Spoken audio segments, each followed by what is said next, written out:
let's get to it. Gates of Oblivion. All right.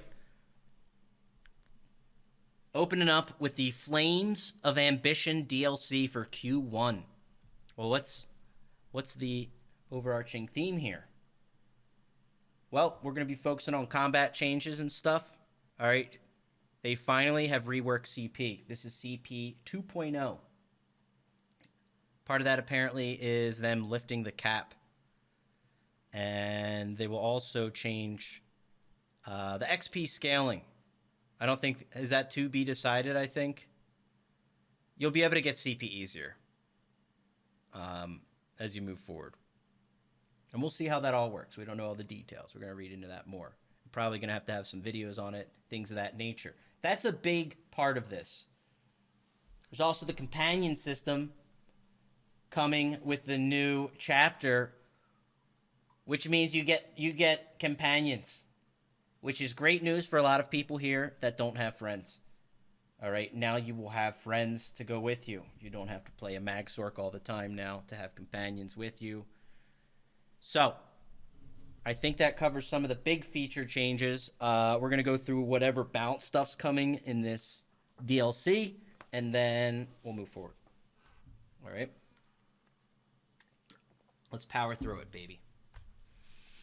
Welcome to the Elder Scrolls Online 6.3.0 Flames of Ambition DLC and the start of Gates of Oblivion year-long adventure. DLC adds 2 new dungeons.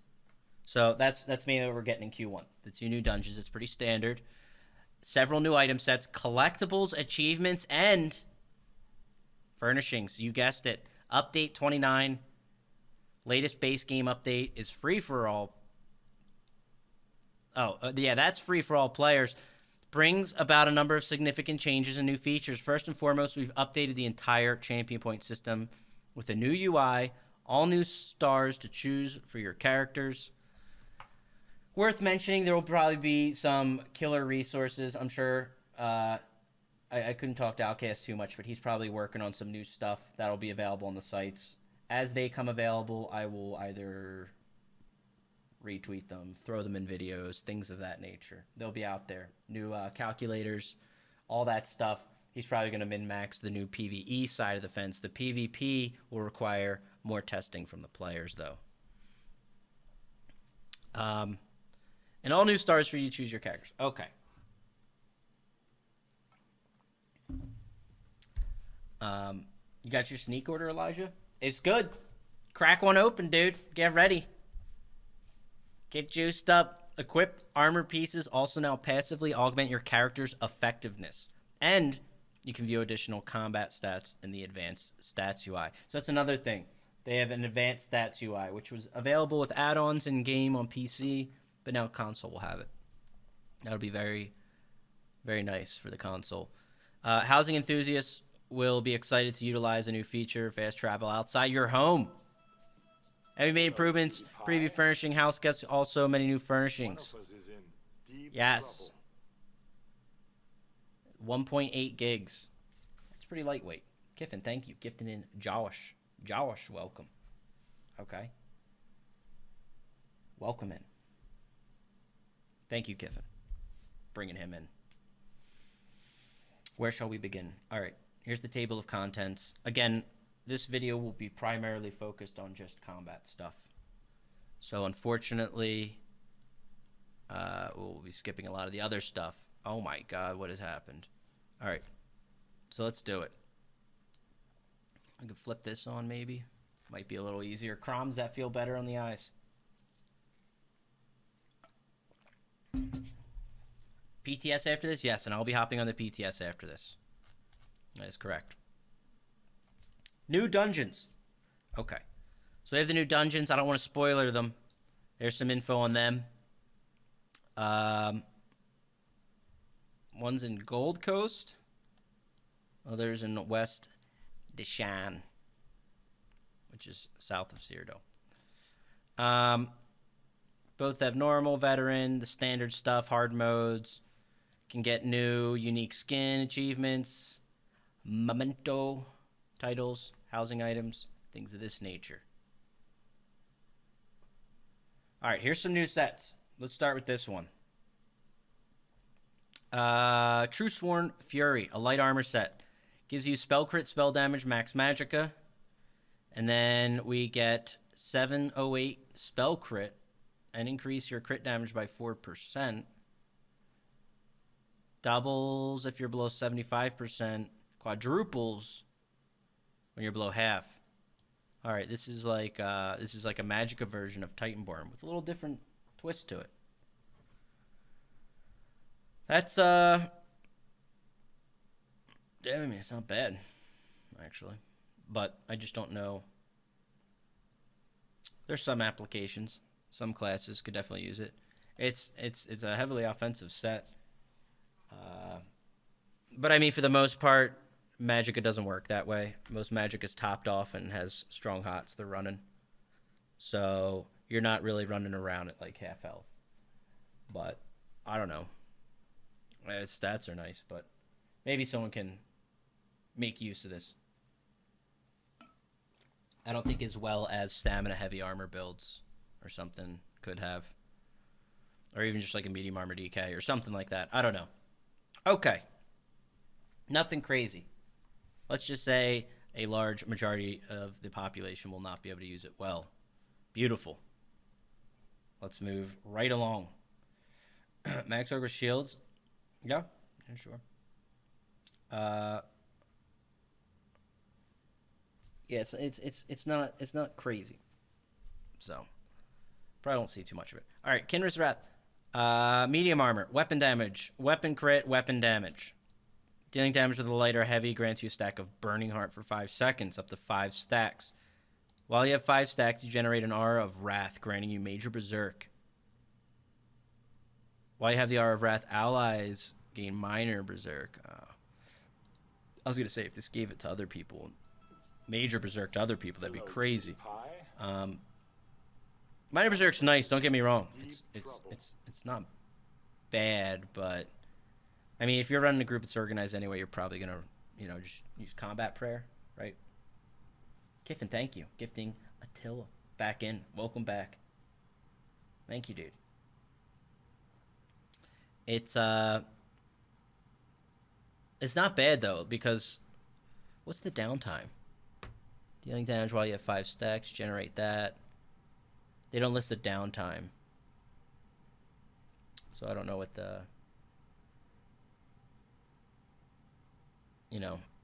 I don't know if it just lasts for that 5 seconds or what. I don't know. So it's not bad, but again, nothing crazy. And Major Berserk's a very nice buff. The Minor Berserk only, it would be great if you couldn't get it from other places already that are pretty convenient in the environments where you generally would get that anyway.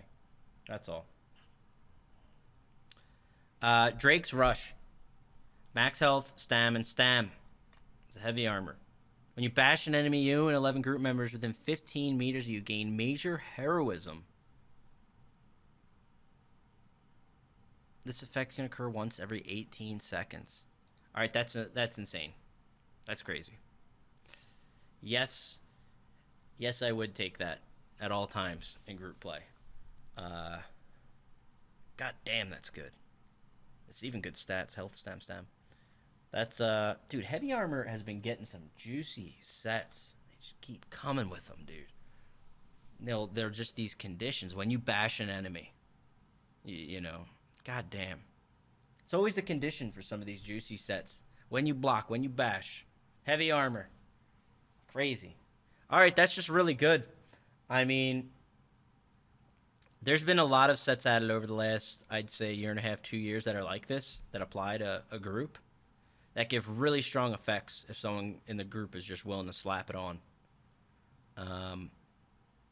This one is a big one. Major Heroism is amazing, especially with a good group that's rolling. I mean, that's really nice because this is just nice across the board. More supportive ults, more offensive ults, more healing ults. That's like a must-have for a good group play. So, very nice. Wow. Pretty OP. Pretty OP. Not much downtime. Doesn't matter, even if it does have downtime. But it does have downtime. But Okay. 1/3.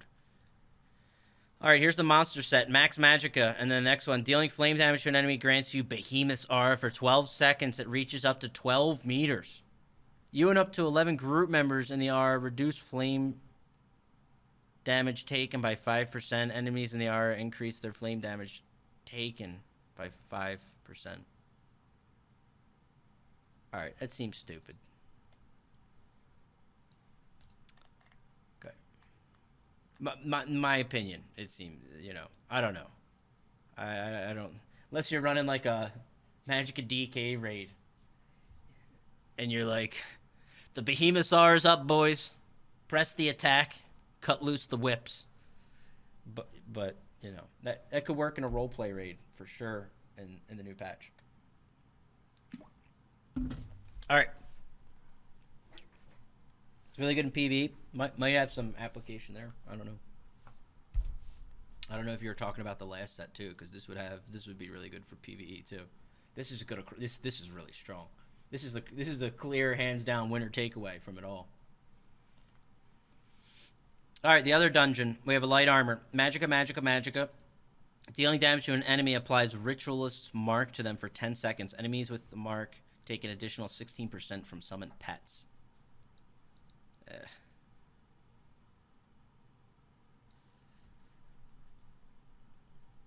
Good for Magsork dueling, I guess. I don't even know, is that worth it? Magcrow set?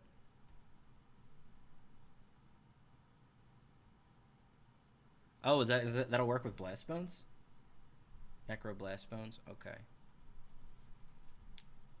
Yeah. I don't know if that's worth giving up though. A 5-piece bonus. And Skeletal Mage. That does pretty piss damage though, doesn't it? Read the spoiler? Okay. This includes pets summoned from other items such as Mad Tinker and Defiler. This does not include pet-like effects such as Cliff Racer from the Dive ability or Honor from Cold Harbor's favorite set. Okay.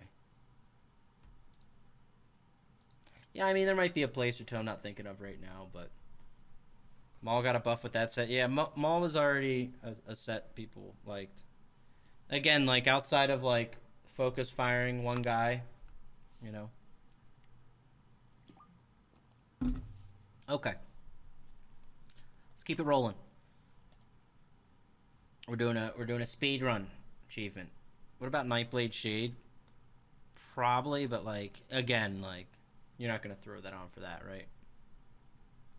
Like 16% is a big modifier, but you have to understand that is a 5-piece bonus you are trading just for that specific damage. Which means you should really have a build semi-built around it. Where it could really pay off. And a Magsork that has like 2 pets and summons, you know, a Maul as well. And suddenly that starts to pay off. I don't know where it'd come in at or where it would, you know. I'm not the guy for that to min-max that. Yo, Zim, thank you for the Prime. 3 months. Welcome back. Thank you for the resub. Just in time. And Kiffin. Gifting in Andros. Welcome. Another one. Thank you, Kiffin. Bringing more in. Yeah, there's Trout. Trout, I messaged you on Discord like 2 weeks ago, dude. Pretty good to see you, Trout. Balls well, brother. Miss you. Here we go. We're going to keep it rolling. Speed run is still going, baby. Dagon's Dominion. Weapon damage, max stam, weapon damage. Adds near 500 weapon damage to AoE abilities. That's not bad. No negative side effects. No kiss cursing. That's not bad. This might even get Emac to log in more than once a quarter to unleash his Stamplar again. I could see it. Good on Stamden. There's a few ways to make this quite useful, actually. There's a lot of very useful AoE skills. So there's definitely builds, especially like more primetime builds. It could be very nice. thing that's nice about it, there's no downtime and no pre-proc condition. A lot of the high-end weapon damage sets suffer from one of those generally. That's pretty nice. Full uptime. I wonder if it would apply to Echoing Vigor. EMAC, get in there and start Echoing Vigor on the Templar. Check it out, dude. Check it out. Read the spoiler, it gets better. Oh, okay. This adds weapon damage to your AoE effect, healing abilities such as Vigor and Soothing Spores. Oh. Soothing Spores as well. Okay, yeah. No, it could work. EMAC, we're putting you back on the team. You're on the lineup again. Okay. There we go. All right, that's a cool set. That's pretty cool. Not bad. I find it, you know, it's very strong stat-wise, but I feel it's a pretty cozy point for its stats to be at where it's not, like, overtuned. It's not bad. I dig it. Okay. Let's keep moving. Not bad. Full Killer's Ward. You'll see some use case from this if it works the way you would think it would. Because you can make a good build for that. And you can still mix in like a single target like Rending, but still have like a largely like Dawnbreaker, you know, maybe jabs, or as Dazzler said, you know, maybe a Ward. And I mean, there's a few ways around it where you can use this with dual wield. And, you know, Steel Tornadoes in there, and you have a class skill to mix it with. And again, an AoE ult. So, yeah. Okay, let's check it out. Full Killer's Ward Heavy Armor. Adds armor. Max health. Nice. Another activating block while in combat. Places a damage shield on you and 3 group members within 18 meters for 2 seconds. That absorbs 4k direct damage. Damage shield breaks. The wearer gets 5,600 magicka and stamina. That's a lot. This effect can occur once every 30 seconds if a damage shield broke. Can occur once every 10 if none was broken. Okay. I feel that's... It's dangerous. If it was less than 30 seconds, it might be like a little too tuned up.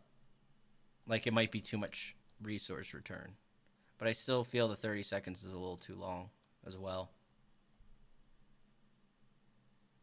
This isn't very much in PvP. It's, you know, going to be 2k shield. But that's really nice sustain. It's hard.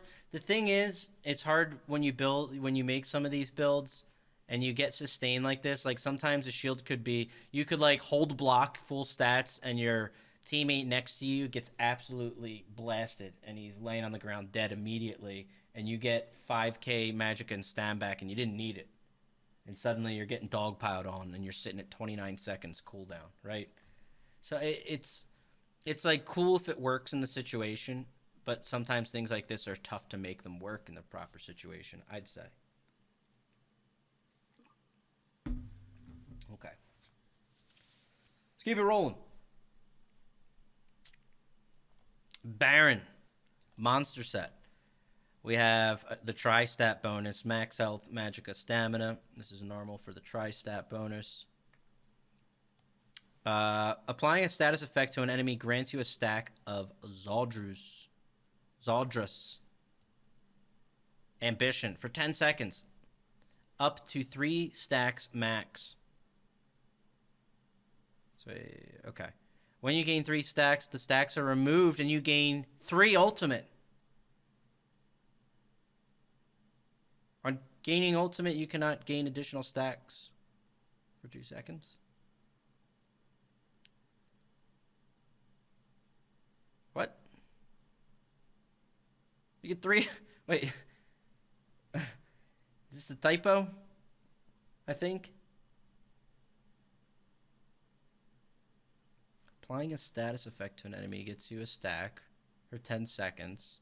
Can have up to 3 of those stacks. When you reach 3, you get 3 ult. Okay. I think there's a typo in here. Yeah, maybe like 30 ultimate. On gaining ultimate, you cannot gain additional stacks for 2 seconds. 30 is probably accurate. 3 per would be nice. No, it says when you get to 3, they're removed, and you'd get the payoff then. Say the payoff's 30 ult, and then once you gain that ult, you cannot get another stack for 2 seconds, and then you could start over. Or wait, hang on. Is there a cooldown? No. All right, let's think about this again. So if I was spamming status effects like a machine gun, there's no cooldown in between them. So if you get the stacks, and then boom, 3 ult, resets, 2 second cooldown, boom. It's like really slow ult gain still. It's really, 3's not enough. I'm in the PTS, it's 3 ult. Okay, yeah, something's foobar with this. It doesn't add up right. You get 3 ult per second for just, that's your base. So it's, you know, this requires you would have to specialize a build around this. It's not, because physical damage applies a status effect now, Fengrush. Okay, I understand that, but I would have to apply 3 status effects to get 3 ult. And then still have a 2 second cooldown before I could begin again. To me, that's not worth a monster set. There's other monster sets that do some game changer stuff, I think. 90 ult a minute? Yeah, I don't know. This is a dangerous thing to set it too high. So I don't know. It's interesting. It's 3 ult every 2 seconds. But that means, like, the way you say that, 3 ult every 2 seconds means the moment that window's up, I immediately apply 3 status effect things. Immediately, just like boom, boom, boom, boom. And that's not likely to be happening. You know? A silent destro? Yeah, but he's going to sit there and being like, you know, debuff. Like, I don't know. We'll see. Okay. Heavy attack, rending slash is 2 status effects now. All right, maybe it's amazing, EMAC. All right, you go sport the Baron monster mask, dude. I don't know. I'm not saying it's, you know, I haven't made it that far in the patch notes. Okay, so I didn't know I can apply 2 status effects for, you know, throwing a left hook now. Okay. What's up, Prime? We're just starting the patch notes. All right, let's do it. Let's keep moving, baby. Can it be done AoE, though? That's the interesting part, if it can be done through AoE. Which I would think there's a good chance. And in that case, it'd likely be useful. Still debatable, though. Still debatable how it'd pan out.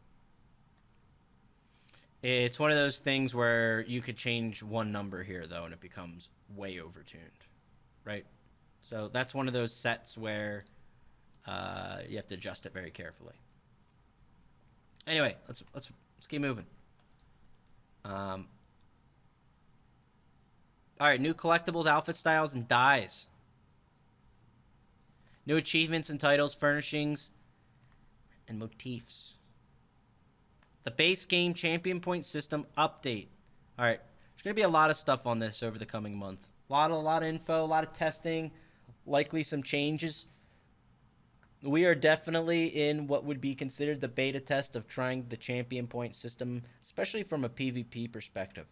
I wanna assume it's been, you know, tested to a degree in PvE and thrown up against, you know, various trials and group environments and things of this nature, right? So now begins the real phase of testing. All right. The sweaty no-lifers jump on PTS and they start collecting the overpowered, overtuned things. The real juicy stuff doesn't get reported. The stuff they hate gets reported. You know. So it begins. Okay. So this will be the Wild West out here a little bit, I feel, with the champion system. There's going to be a lot of things that probably move, a lot of moving parts. I would expect Q1's patch to probably still come out with a lot of imbalances. Some not intended. Some things they probably haven't got to. And frankly, if you think about it, with how much changes and moves with the CP system, not everything will they get to. Nor do I think they should be able to. For example, reworking this whole system, you're going to find certain things are like really overtuned. Q1's meta might be rough, but Q1 to Q2 is usually one of the shortest windows of the year. Or at least it feels like it. I think it is, actually, though. So we'll see how it dovetails into Q2. Anyway, just prefacing things, okay? Let's check it out. Goals of this change include several factors. New system encourages horizontal progression over vertical progression. Okay. Does everyone know what that means? Zuko, do you need help? I already explained it in yesterday's video. We'll do a little more. Horizontal progression means widening the options kind of your character and what you can do. Vertical progression is straight power. Like, I now do 25% more with dots. I now do 25% more with direct damage skills. I now have 5,000 more penetration. These are all vertical progressions. That's mainly how the CP system has been. It's more vertical. You get CP points. You spend them on passives. You become stronger in some avenue, defensively or sustain or damage. Again, just to reiterate in short, they want to sort of widen your options. I think that's the best way to make this the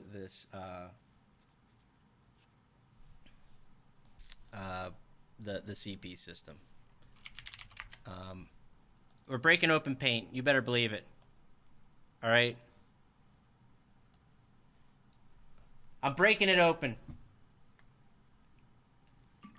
It's mostly been vertical. We go up in damage.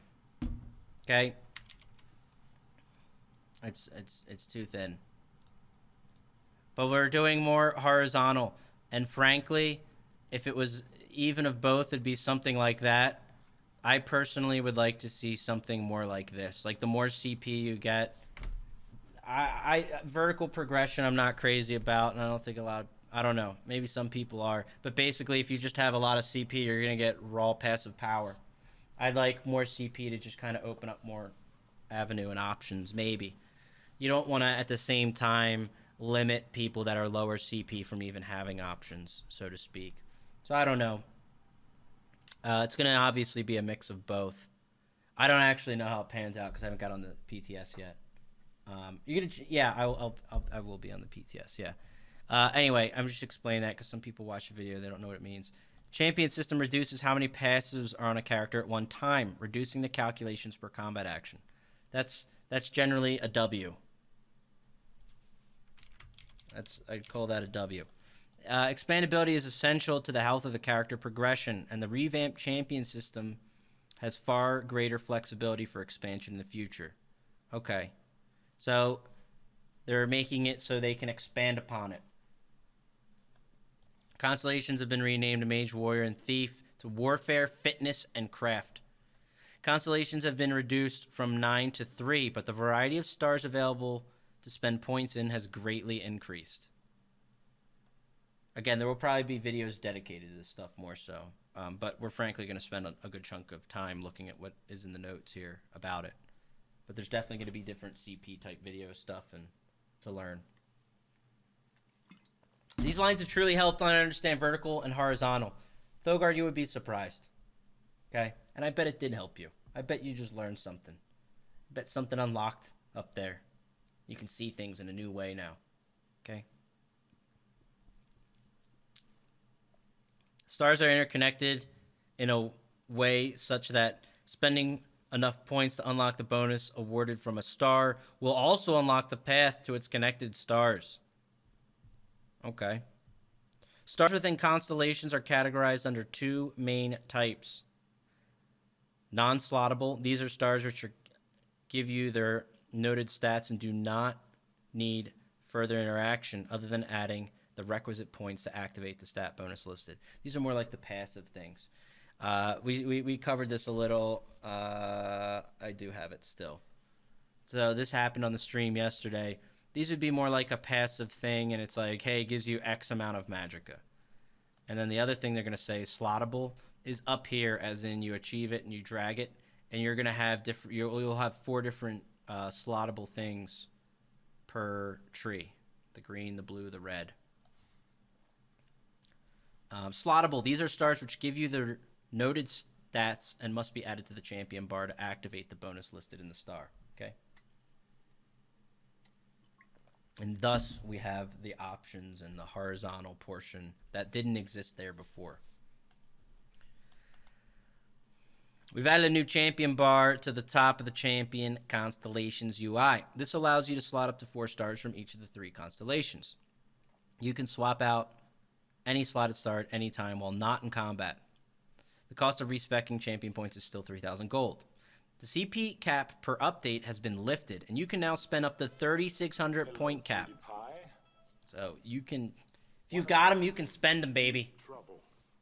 Kiffin, thank you. Gifting in Jolito.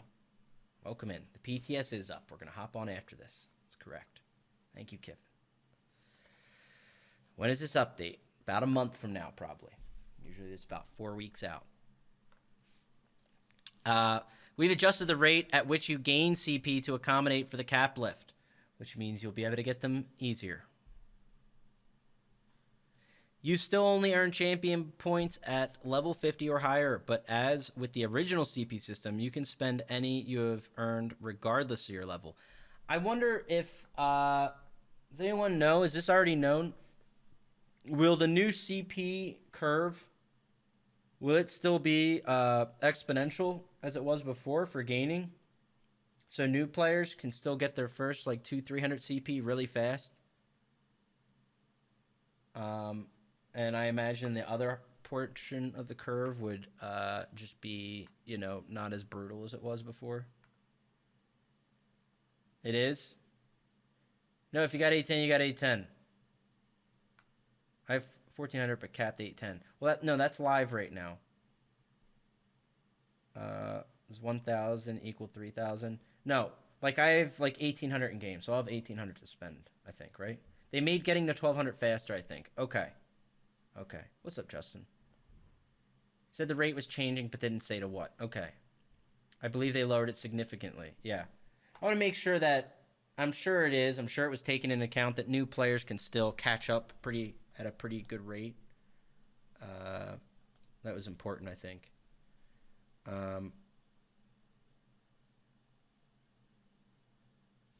Yeah, no, I imagine you picked it for that.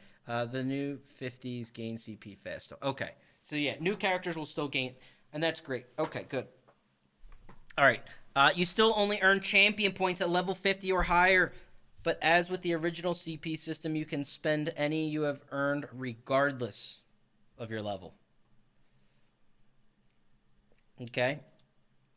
All characters have had their base health increased to 1,600, up from 8,744. And their magic and stamina has increased to 1,200, up from 7,958. Wow. These changes to offset the loss of the 20% stat increase gained from the original CP system, where spending 100 points in the tree would increase base stats. Okay, this all makes sense. Thank you, baby. Mm-hmm. Oh, man. I might have an ASMR portion of this, guys. All right.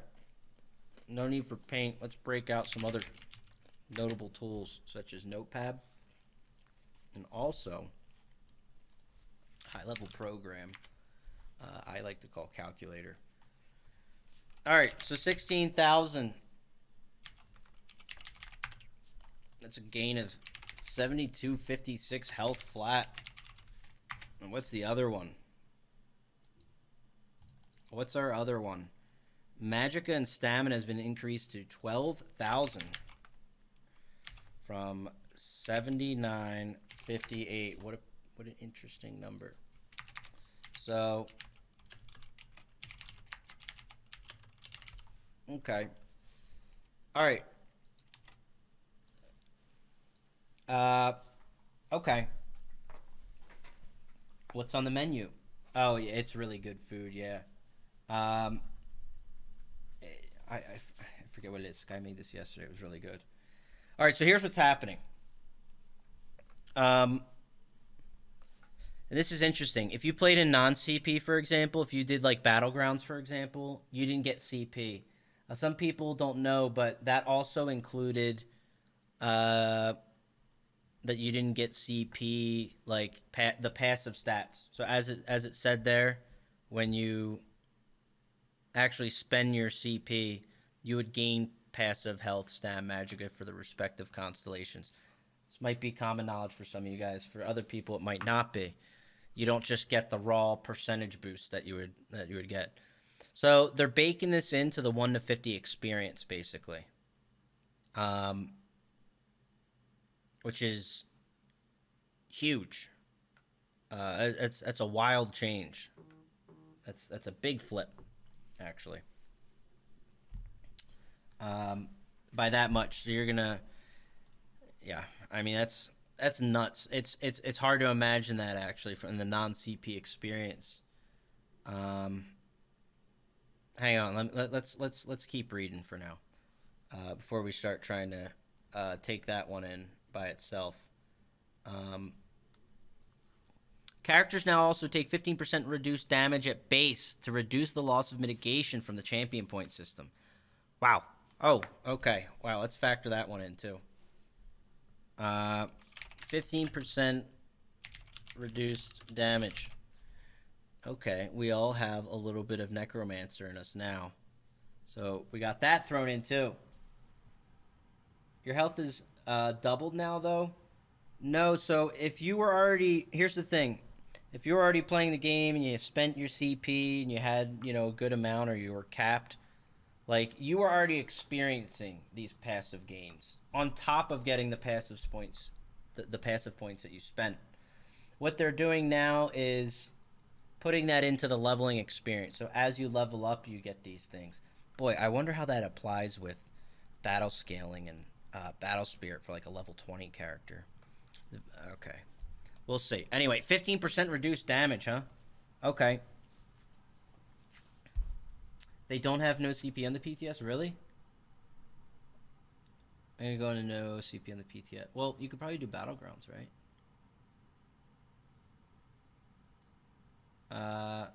They should take out Battle Spirit. It's got to be replacing Battle Spirit.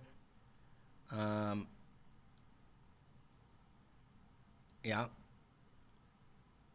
Yeah. What's up, Bardeth?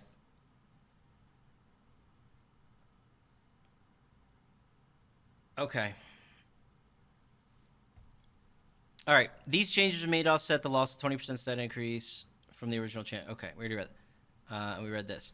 Characters now also start with 20 weapon and spell damage at level 1 and gain an additional 20 per level, up to 1,000 at level 50. Okay.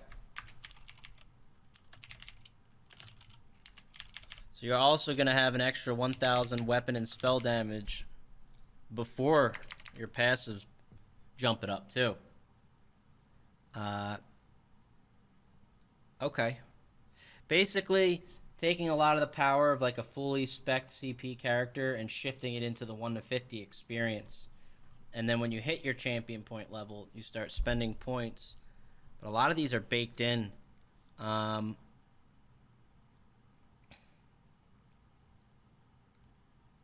Is that how... That's not how much, like...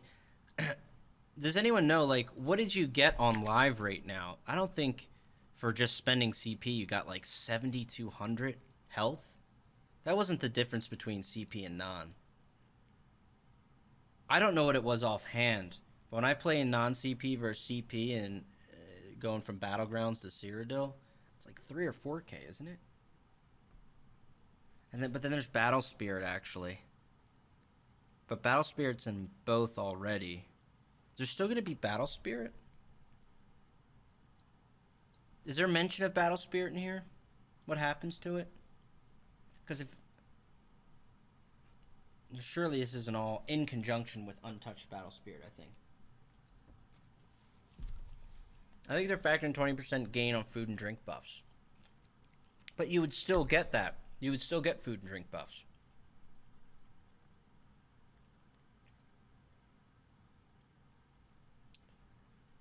Bud said he has 30k health and 3k weapon damage with no gear on the PTS. Okay. Yeah.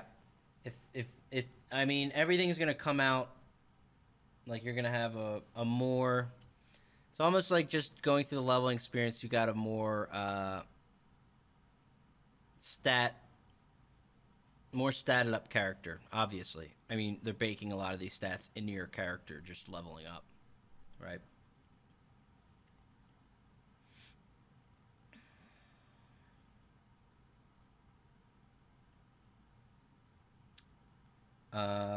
So I'm reading chat. Old CP gave 20% in total health, including all flat health bonuses, including food, drinks, buffs, battle spirit, etc. Okay.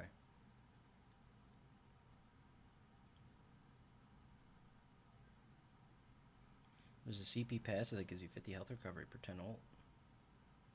What? Alright, hang on. You guys are going to overwhelm me with things to consider from all directions. I got to take this one step at a time. I'm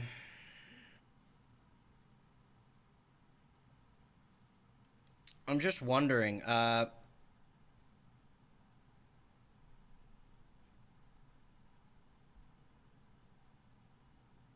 okay. Sorry. Yeah.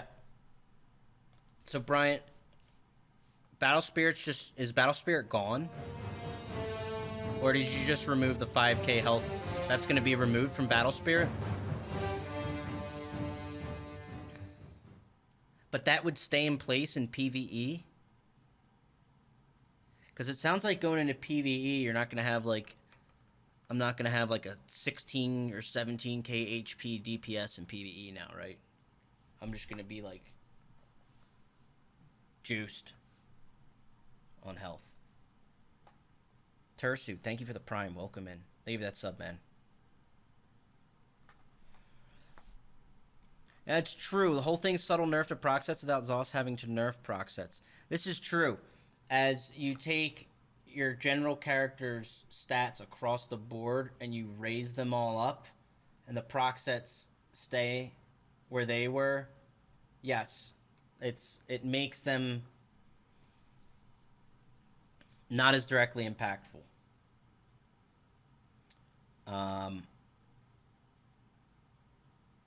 That's true. By the same token, you can still leverage them effectively. Maybe they're not as bursty per se, and your actual skills used can still be impacted by, boosted stats. Battle Spirit says it's still there. Okay, but I don't think it is.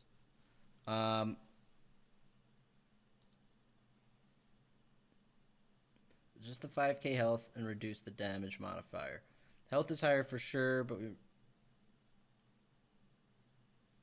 but mitigation is removed that existed in the first CP pass. Okay. Yeah. Okay. Interesting.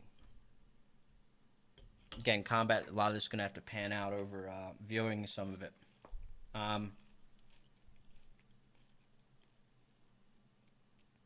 1k weapon and spell damage looks juicy for hybrids. Yeah, you could say that. Charlie-O. Alright, armor changes too. Again, some of this will come down to just testing some of these things. Equipped armor pieces now passively augment your character's effectiveness at a baseline in addition to their purchasable passives. Light armor bonuses. Reduce your damage taken from magical attacks by 1% per piece worn. Reduces cost of roll dodge. Increase movement speed while sneaking. Reduce cost of break free. Reduce the cost of bash. Then light armor penalties. Increase your damage taken from physical. by 1% per piece worn. Increase the cost of block per piece worn.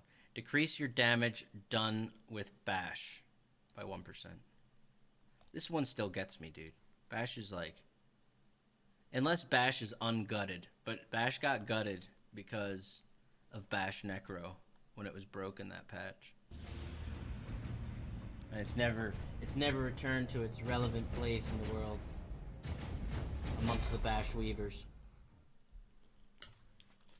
Ancients, thank you for 9 months. Welcome back. Thank you, dude.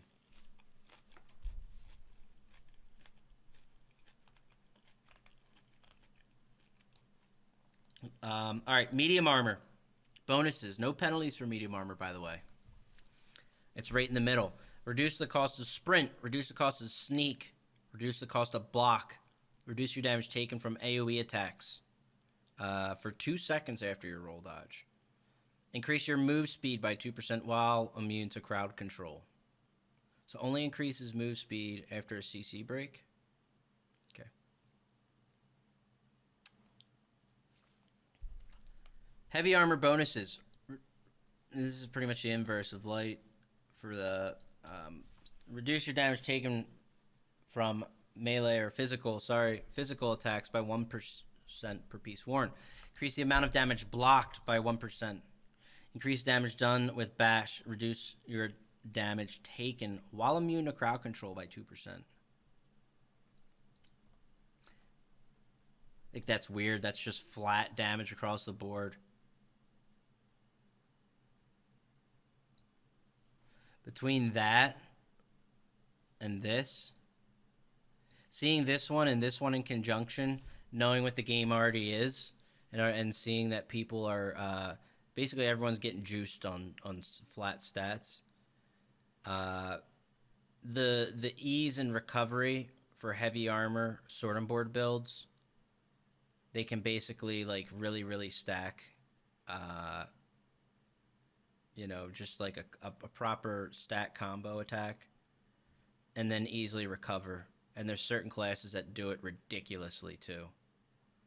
Yes, I'm looking at something like a sword and board warden that can actually just dump their magicka to heal themselves right now.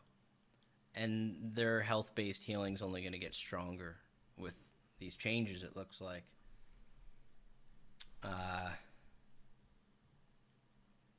Yikes.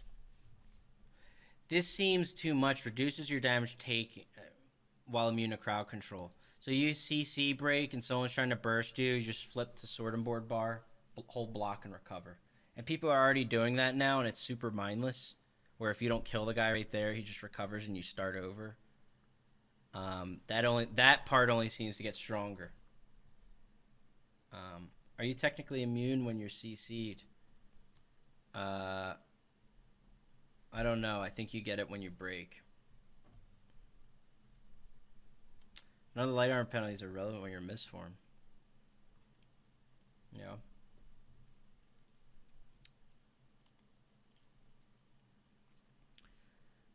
Yeah, I don't know. I don't like that one. There's something wrong with sword and board heavy armor builds already, where they can pierce armor you and cut out armor. The other thing I notice in this too, when you look at these, is like, right off the bat, things that are already valuable in today's meta is like penetration and armor. And those two things are, they go hand in hand, armor and penetration. And penetration is a great way to boost damage. That's not changed here, right? So you'll see people with like a lot more health and stuff, and you have more stats to do damage. We'll see what else is in the CP section.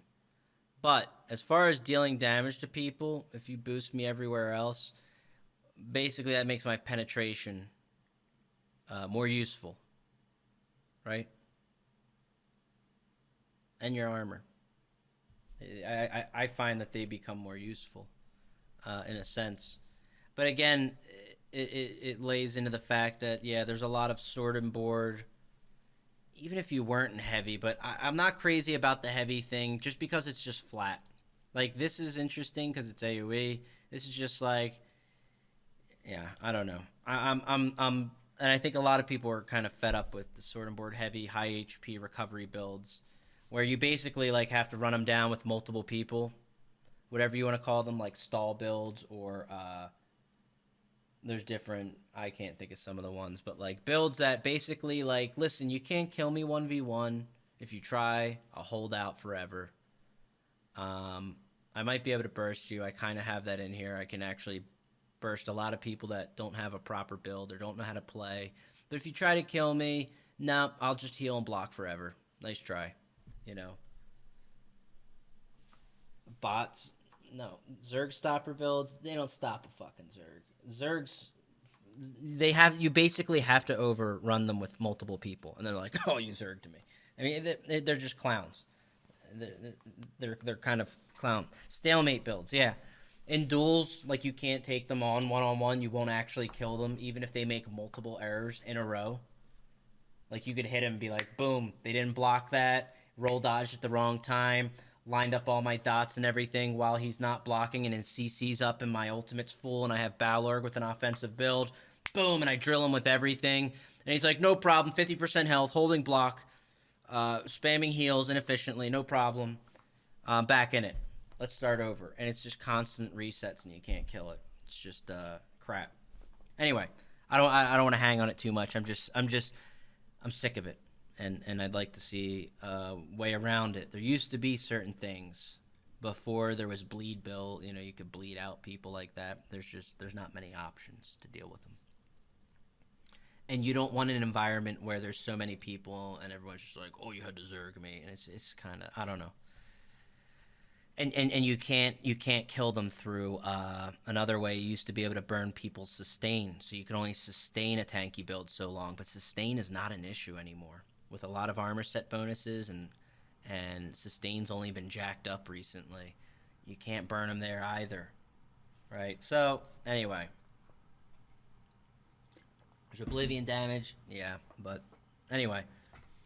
Let's just keep moving on. Just want to point that one out. It's a, you know, it's a thing.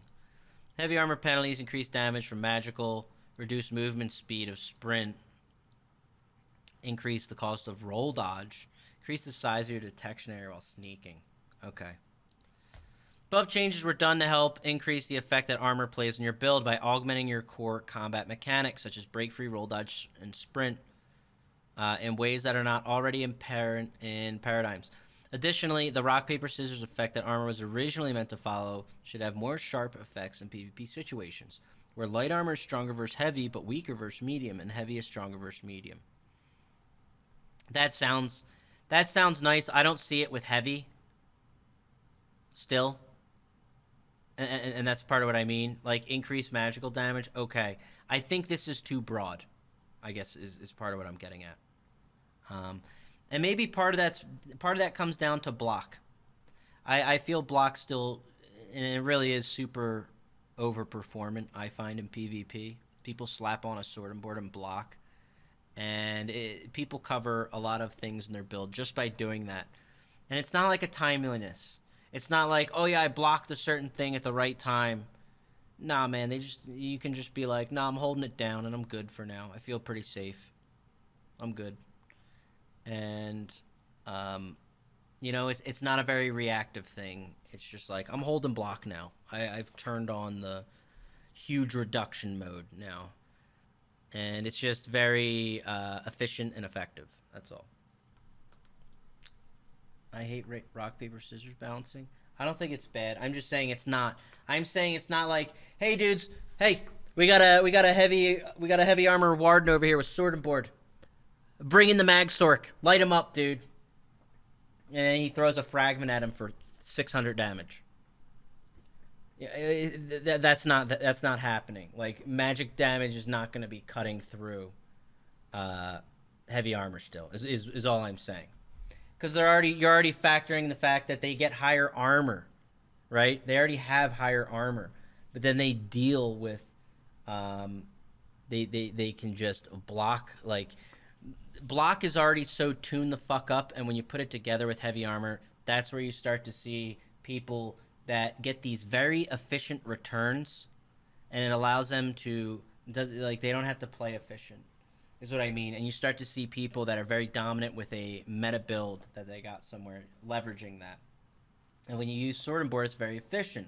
And then Sword and Board doesn't even pin you on this like, hey, that's a heavy armor Sword and Board guy. He's kind of a tank, or that's kind of the thing he does. It's like, no, that's heavy armor Sword and Board man who can block ungodly amounts of damage, hit you with a Pierce Armor for 9k, which is going to be that much more effective this patch, and then bring out his damage dealer and fucking light you up for 20k in the blink of an eye before he starts executing you. And that's what it leads to. That's all I'm saying, right? Anyway, I just wanted to, point that out. You got an Ouroboros crate too? Everyone's getting Ouroboros. Yeah. Okay, let's keep it moving though. I don't want to harp on it too much. But I did.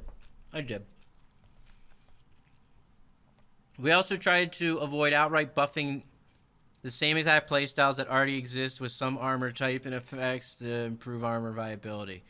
For example, light armor has much more freedom with its stamina cost, but it's less effective with outright soaking damage. Heavy armor is now slower but bulkier. And medium armor is more slippery but with less sharp bonuses, and it has no drawbacks. Yeah, I feel heavy armor needs, I don't know, whatever. It's all good. I say all this in conjunction with the fact that we have very, very highly performing offensive heavy sets. Things that put you over 600 weapon damage on just their 5-piece alone.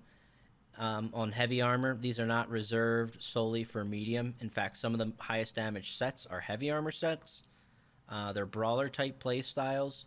And again, what I just described, they play into very well.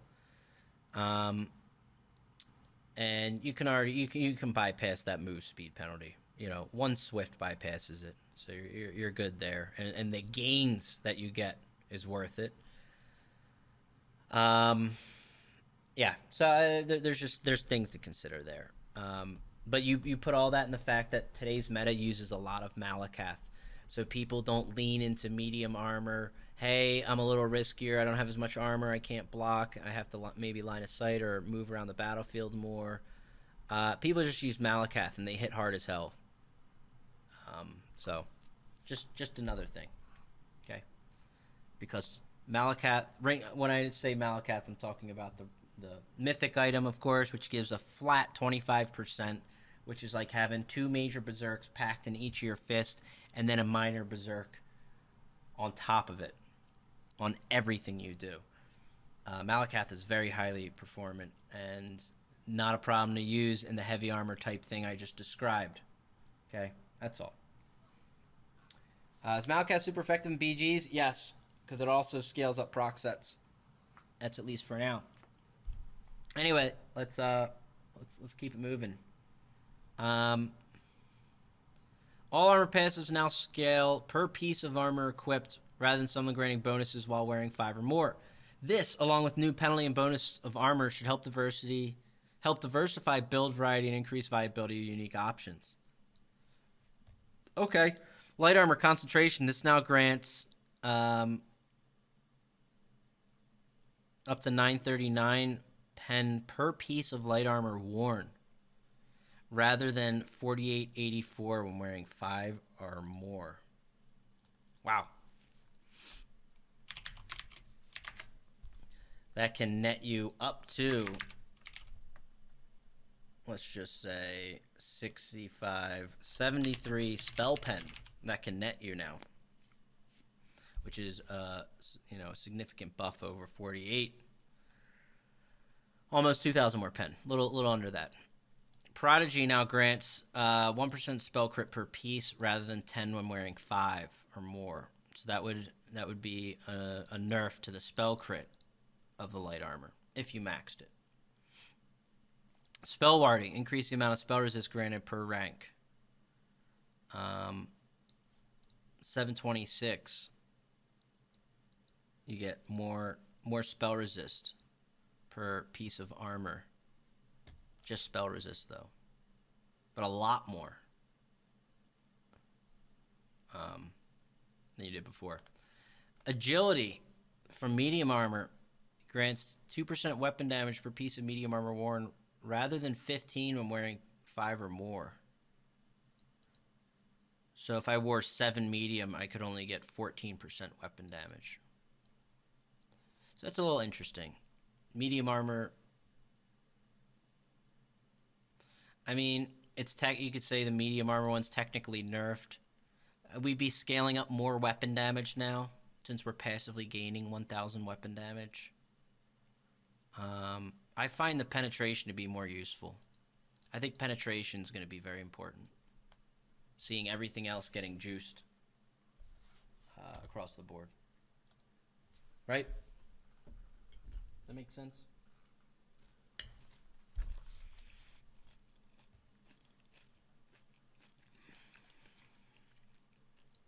Dexterity. Decrease the amount of weapon crit granted to 1% per medium piece. Down from 1.5 per piece. Damn, okay.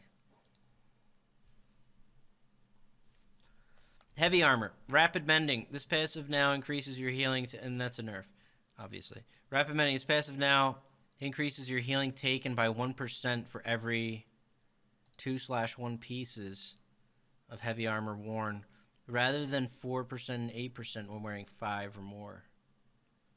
Okay. Bit of a nerf there if you go full heavy.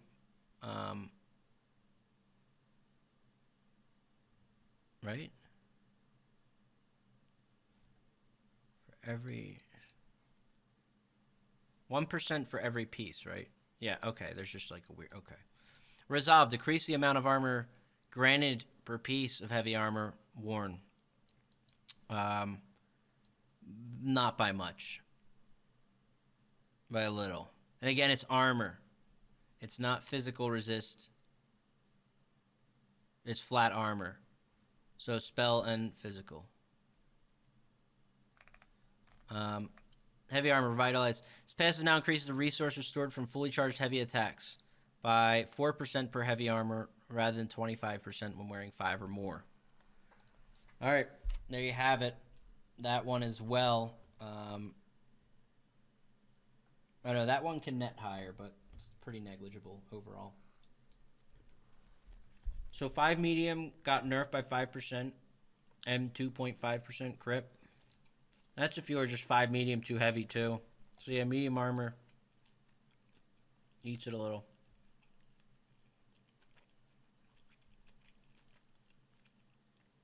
What does heal taken do? Where? For the heavy? Healing taken is how much the healing that you absorb is buffed by. Same thing as like major mending.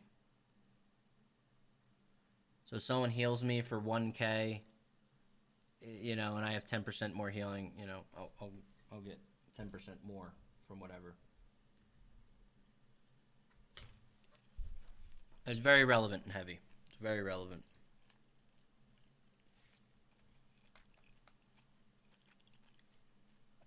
I still see heavy armor having the same issues. I'm not trying to make heavy armor be crap, but I find heavy armor it's so safe for what you're able to pull off with it. And I don't like that. I think part of it has to do with the blocking too. Because you don't see a lot of people going around with heavy armor unless they're generally pretty much using sword and board. So they do sword and board, heavy armor, and they become this like just juiced up titan that can open you up with pierce armor and just like start returning fire. Even if it wasn't pierce armor, like the second skill, heroic, is like really good debuff still. It's so good. It's such a complete package. That's all.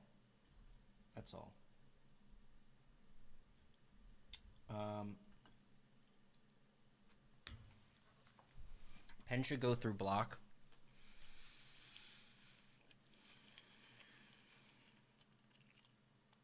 I don't know. It's just blocking is very important to PvE, so if they touch anything with block, it impacts PvP.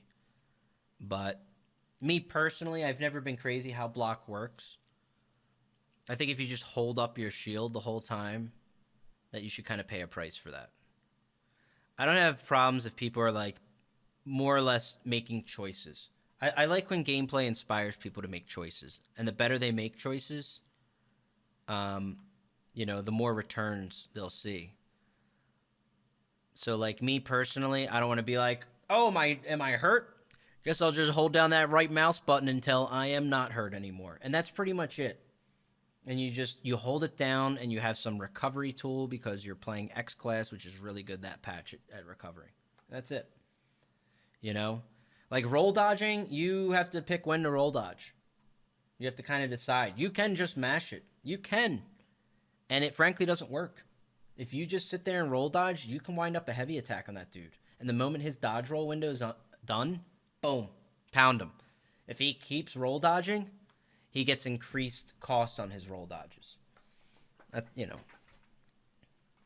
To be fair, block is also important to magic class in general. Flash blocking, that is. I agree with tapping down block. Taping block down, always too strong. Yeah, and it absolutely is. This is already true. For example, I even do particular blocks. Like if I'm blocking Meteor, I have to block it at a very specific time. And being in medium and people line up combos with something like Meteor, I have to pick how to block that when, you know what I'm saying? And Magicka is doing this all the time. Because not all Magicka use Sword and Board, I say Magicka, I mean light armor Magicka. Not all light armor guys, they have to very, very carefully and selectively block. And they have to learn to do that. And doing that well matters. But there's people that play heavy Sword and Board that are not selectively blocking. And there's a lot of people that just get away with being, you know, they come in. You can take a low average player and he will beat a lot of people out there. And then he just kind of stalemates like we earlier described. This is a very common theme in Cyrodiil right now. That's all I'm saying. It's not like my biggest complaint. It's just one meta thing, and Malakath definitely complements it. You'll see this on all platforms right now. It's just an issue, and it's just something to poke at. It's something I'm seeing pop up, and everything being reworked. Certain things may move, certain things may stay the same, but that thing is either staying the same or it's just as bad or worse, and that's why I'm spending time pointing it out. I think it will factor into the just as bad or worse, and it needs to already be addressed. That's all. Whereas some things we'll have to see more.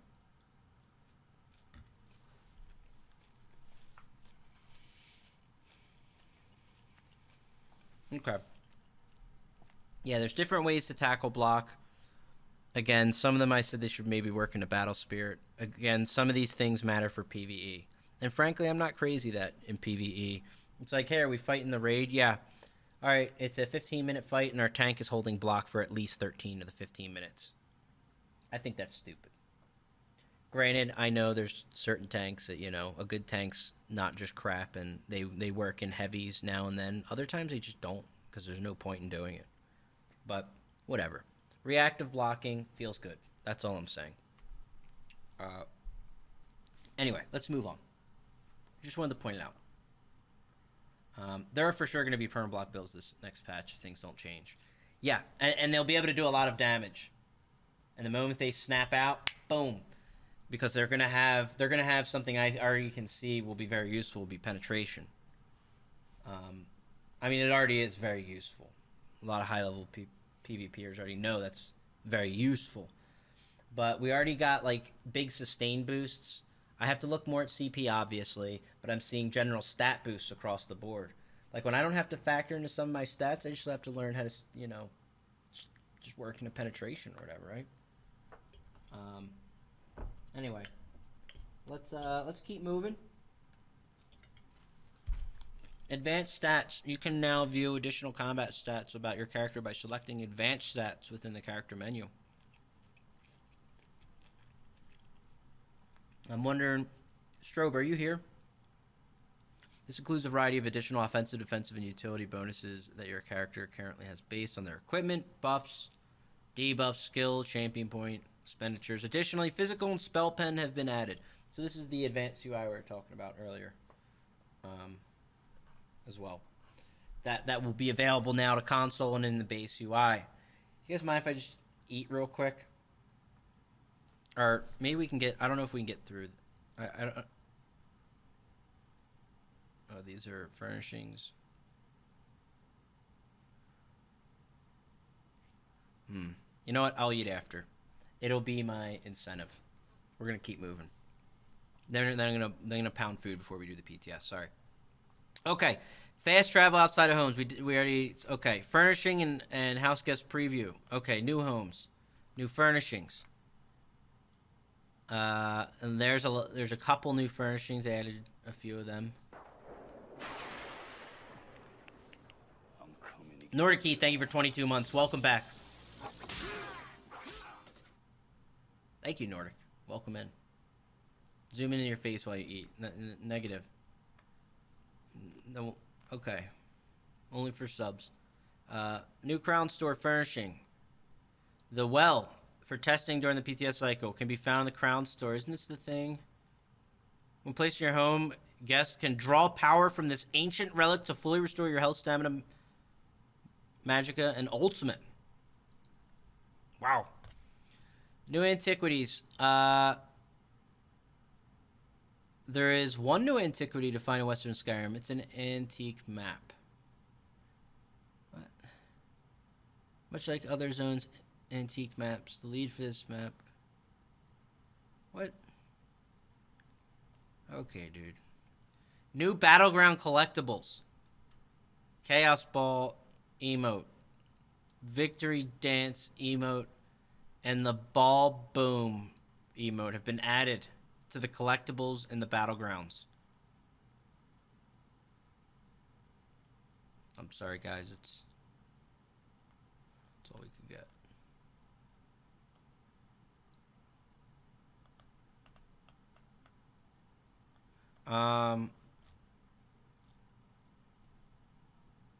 Okay, champion system, combat, and gameplay. Let's check this out. Tooltips in the champion point system are still under adjustments, and many will currently display information that is not entirely encompassing of their effect, may be mislabeled, or will not update their values in real time. This will be fixed in a future PTS patch and is a priority. So yeah, I did hear this warning. So everything we'll see in the first week may not like function. A lot of PTS testers know this though, experienced ones, that things you see may not be what they are type, whatever. You know what I mean? It's you know, the best way to see what's really happening is to like actually just test it, and then you can change it, and like the stats might not be impacted, but it actually does something different. They're gonna fix some of that shit, and I'm sure there'll still be more even after the next one. Champion star tooltips are not reporting their total bonuses.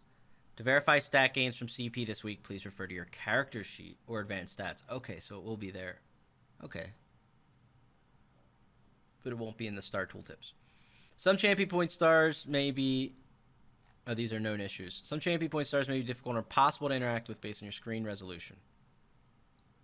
We're currently investigating ways to solve this issue, but if you run into a situation where this happens, you can try to go to Settings, Video Interface, setting to custom scale to on, and adjusting the slider until your stars you cannot interact with become usable. Okay. Champion point star Shield Master is not properly applying crystallized shield or sun shield. Note, this star currently does not affect abilities that grant damage shield as an auxiliary effect, such as Ferocious Leap, Shielded Assault, which is intentional, as those abilities' primary functions are not to grant damage shields. Therefore, they are not considered damage shield abilities. Take that, DKs. Nice try, guys. PTS is up, I know.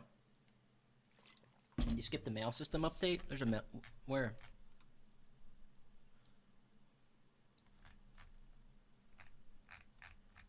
What?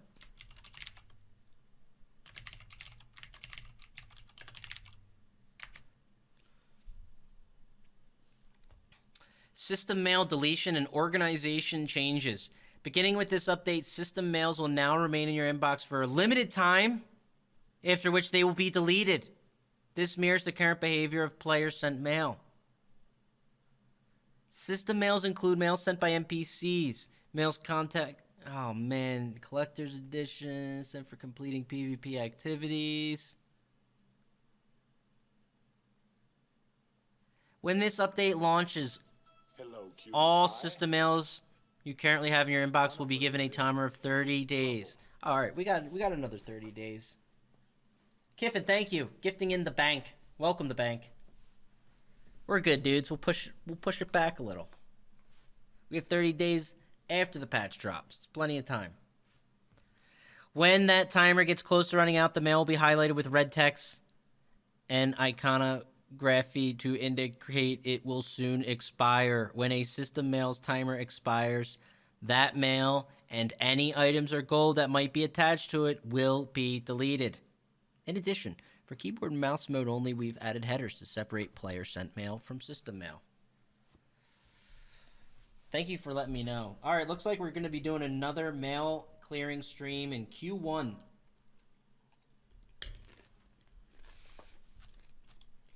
For all you guys that enjoyed the first stream, we're going to have another one.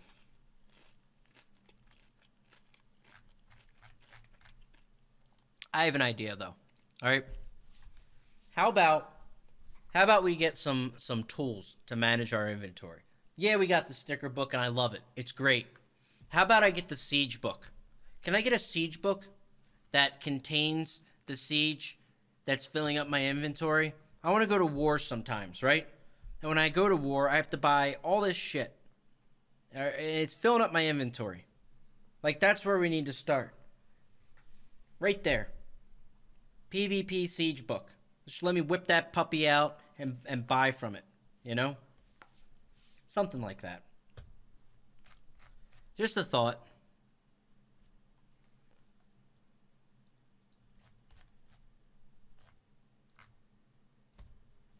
Or, alternatively, we get everyone in the stream at least every other day.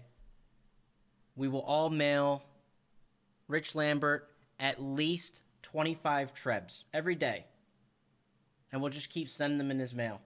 We'll just stack trebs in his mail. And he can decline them, but he's gonna have to go through and do it. Or he can accept them and try to fit them all in his inventory. Let's see what happens. Let's get this done as a community.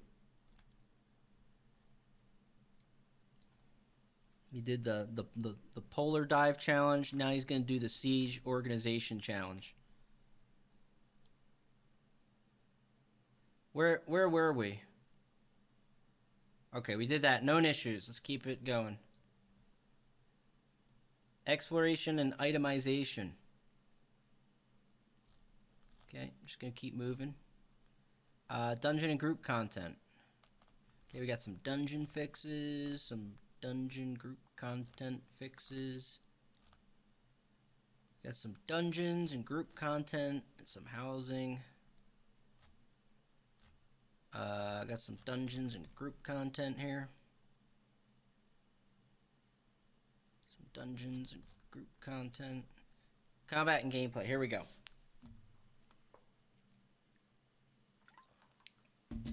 Finish for $100. Would you do an hour-long chip eating ASMR video? Yeah, I'll do that.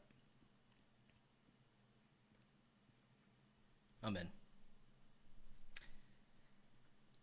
All right, Johnny Kickass, take it easy. Hey, did you check out the new CP system yet? What level are you? I'm the highest level player in the game, first of all. Secondly, yes, I did. And we'll do it again shortly. But slow down. That was very fast. You typed both those messages.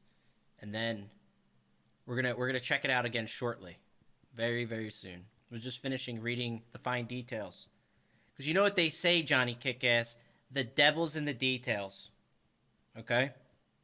So let's just keep reading here and get learned a little bit. Combat and abilities. Gaining resistances for a particular damage type no longer grants immunities to its respective status effect. And adjusted racial passives that once granted immunities to make up for this loss. This is things like frost resistance or disease resistance, for example, okay? Monsters no longer have a random chance to apply status effects such as burning or poison from their attacks naturally, and will only apply these statuses through intentional means when designed as such. Oh, okay. Should help lower the combat variance in some encounters. Okay. Fixed many issues where abilities, item sets, and passives that dealt damage had the incorrect chance to proc their respective status effects. In most cases, this was a reduction from 10%. Okay. Fixed an issue where casting another ability right after a failed ground targeted ability could cause you to become unable to cast other ground target abilities. Yeah, caltrops. Player-sourced synergies will now attempt to cull their animations when you activate other abilities to reduce animation errors when utilizing them in tandem with weaving and other ability usage. What a sentence that was. Note, werewolves will no longer animate when activating player-sourced synergies. Okay. Fix an issue where multiple healing abilities and sets that were bound to AoEs were not properly detected as healing over time. Okay. Fix numerous issues where certain bonuses could unintentionally apply their effects to abilities or sets. I feel like healers made out pretty well so far, too. We were talking about all the damage dealers and stuff. Let's talk about healers. Let's talk about winning. Okay, if you got a healer, you're going to be winning, I think, going into here. I'm just saying. They've got a little more fluff, too, on their characters to heal. All right, sustain certainly hasn't been an issue. I mean, looking good. Looking good for healers. They can already activate Misform and become pretty much invincible at 0 cost. That's a nice bonus, too. A lot of good things there. They also can now heal everyone around them. Again, in Cyrodiil. Wow. It's going to be a good day for healers. Good day. Time to bring back your Necro healer. Hell yeah, brothers, is coming in strong. Yeah. Their heals are going to be stronger too. Their magic damage is up. Max. Okay, it's going to be good. High health Warden healers. That's what I mean. You're going to have 45k HP healing Wardens that heal phenomenally. With no risk of dying. Absolutely no reaction required. They're going to be feeling amazing. Might have an idea or two for the Orc army. Okay? Or you might just keep it simple. Sometimes you just keep it simple and you go and you get the makeup out of the makeup drawer and you prepare yourself for a glorious experience. One that separates you from the rest. But maybe not. Buffs and debuffs. There are now 3 new status effects for the following damage types: bleed, physical, and magic damage. Bleed damage is a chance to apply hemorrhaging. You can now hemorrhage your opponents into... It deals slightly weaker damage than burning over 4 seconds and applies minor mangle to the target. Minor mangles reduce max HP, yeah? This is what? Bleed damage causes hemorrhaging, which deals slightly weaker damage than burning. What the hell? It will burn. Yeah, the debuff from Pulsar. Alright. Whatever, dude. Okay.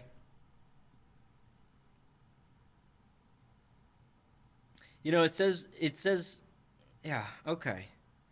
Slightly weaker damage than burning is certainly not bleed damage. I'll tell you that. That sounds like bleed damage is getting ripped. Physical damage has a chance to apply Sundered. It deals minor damage and applies minor breach for 4 seconds. Alright, EMAC, turns out we're not going to need you. Looks like we can do minor breach. We don't need your Stamplar anymore, as it turns out. Yep.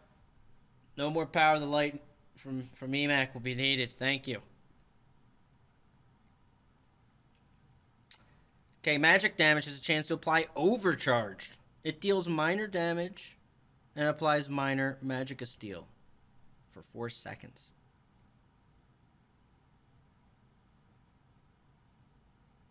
Okay. All right.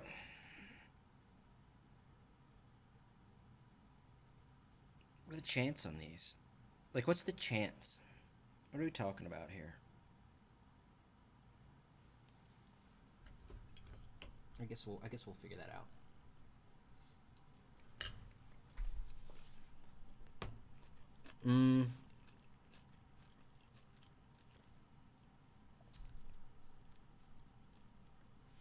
Fix an issue where some status effects such as disease, chilled, and concussed would fail to be recognized as status effects from sets and passes as stated while under the effect of a status effect.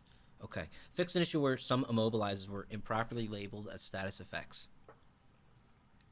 What about the one where I'm immobilized and I do a roll dodge and it takes my stamina, and then halfway through my roll dodge, my guy's just standing still and I'm still rooted.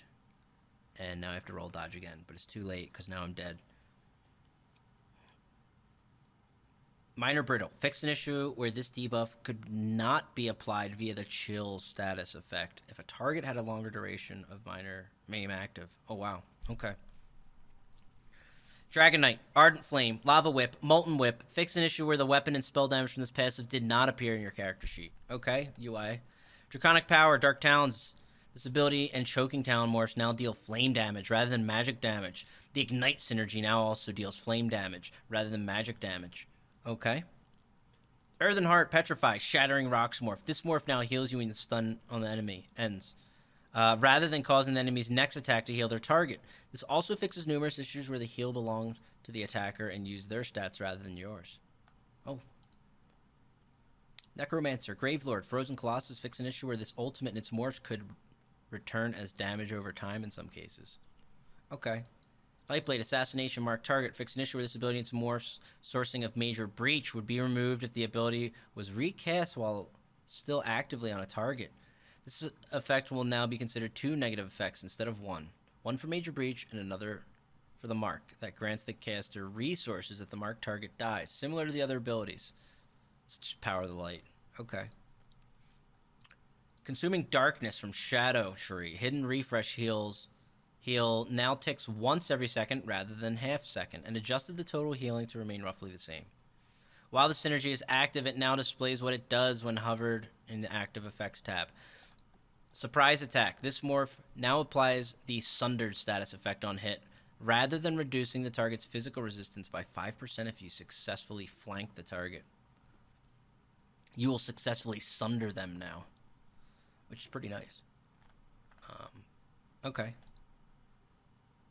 Siphoning, Cripple, Debilitate morph. This morph now applies the Overcharge status effect each tick, rather than applying minor Magic of Steel for its duration. It will also fix an issue where Magic of Steel could be removed if you recast the ability early. Alright, that's a nice little Magnite Blade boast. Sork, Crystal Shard, reduce the damage of this ability and Crystal Fragments morph by approximately 2% to match the proper range cast time standard. You get him. You get him. No mercy on those Mag Sorks. Posture check. I was getting in close. We're into the skill department. I like it. When's this patch out? In a month. Daedric Mines fix an issue where this ability and its morphs were considered AoE attacks despite only hitting one target per mine. Fix an issue where these abilities could return as dots. Alright, these are just like weird. Fix an issue where this ability and its morphs could cause your next animation to hitch or jitter. Overload. Fix an issue where the heavy attack in this ult and its morphs could return as dots. Okay.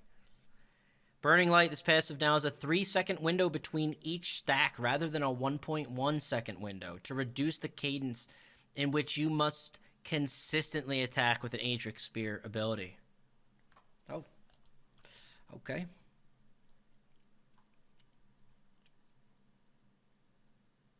Does that mean it takes that much longer to proc it? Like a dragged out 3-second window? Or is it like reduced to be more controlled? Like less stacks but longer windows? Does that mean like you can't initiate reliably with Burning Light now? On a combo? Any Templars know? Up front? You have longer between stacks available. .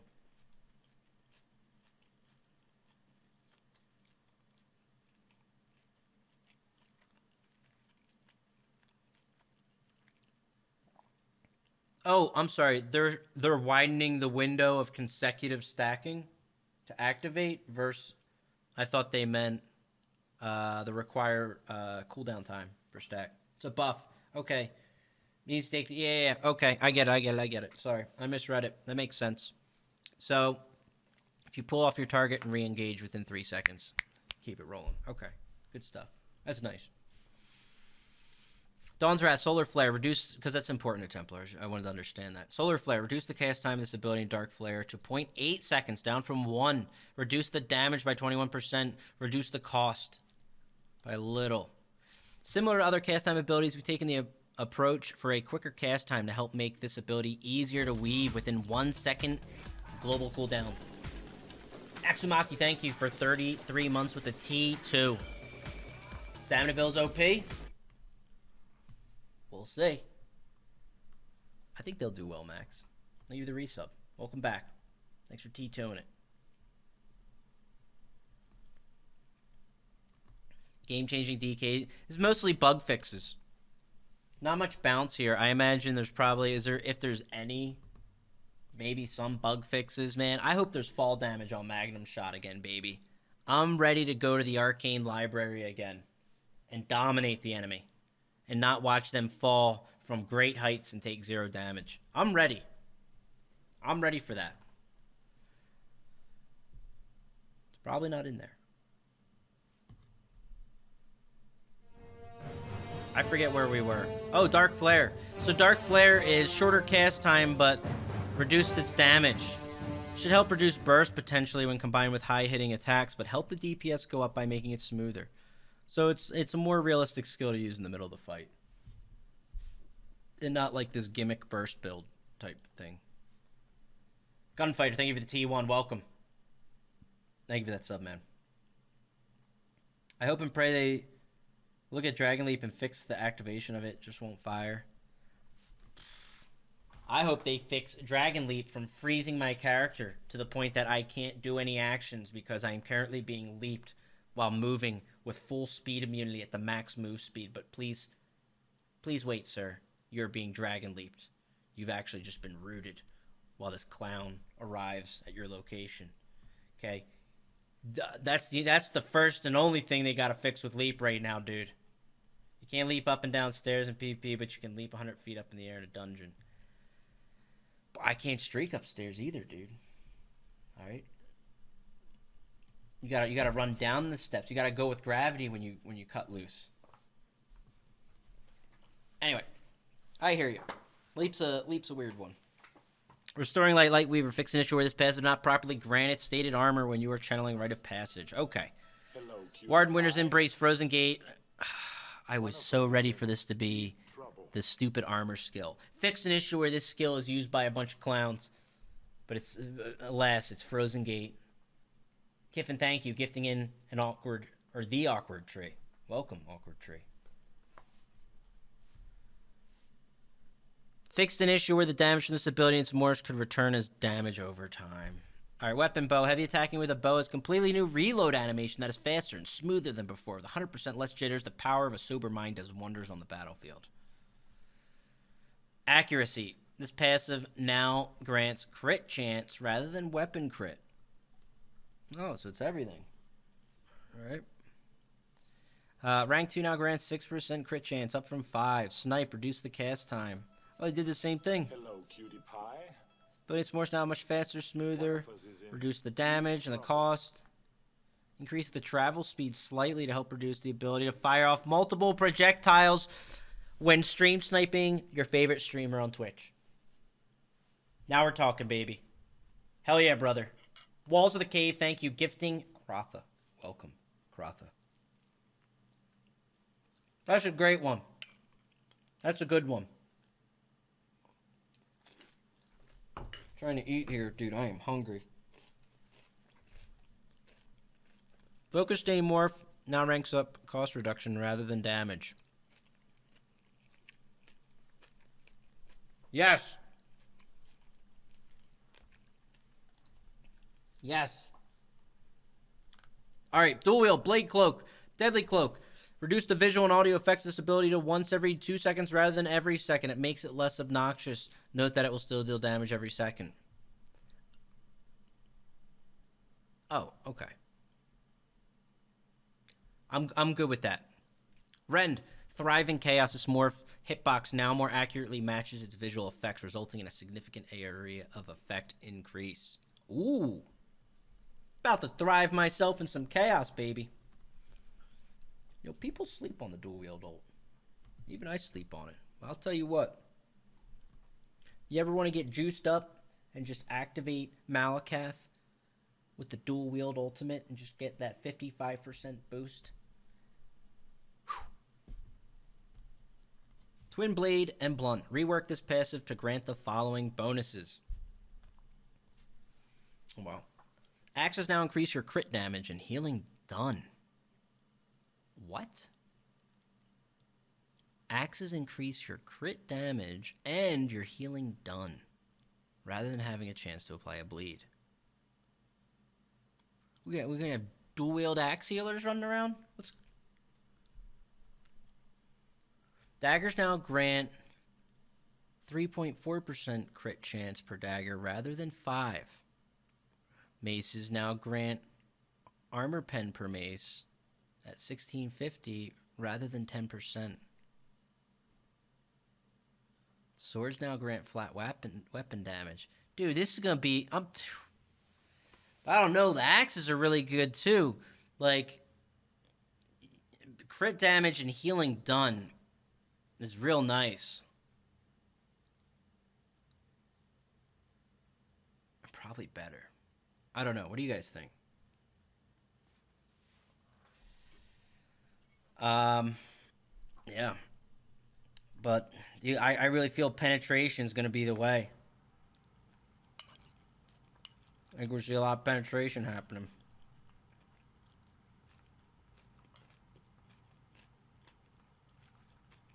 Fengrush, but they nerfed most avenues to get crit chance.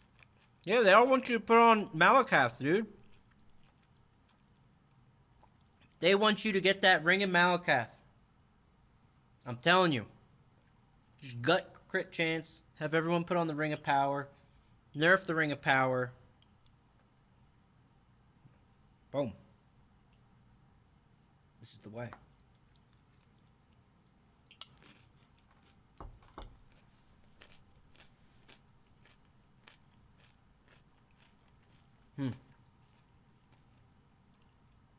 Sneak is the way. Sugar-free, tastes great. It's good. About to wash down some of this dinner. Yes, if I was here. Oh, I did Strobx. It's okay. It's too late. I was going to say, how about we take a break and I eat and you cut it out, but it's too late. I'm just eating as I go now. I said I was going to wait, but I can't. Two-handed heavy weapons. All right, doing the same thing. Axes granting the crit chance, the healing done. Maces with the pen.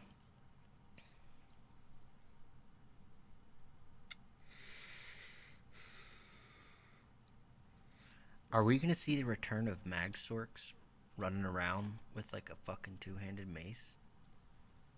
I don't know. Wild dogs appear. Brynja, I see you, girl. I know. Okay. Alright, let's keep moving for now. Interesting change to look at, though. The dual wield passive for swords is a typo? What do you mean?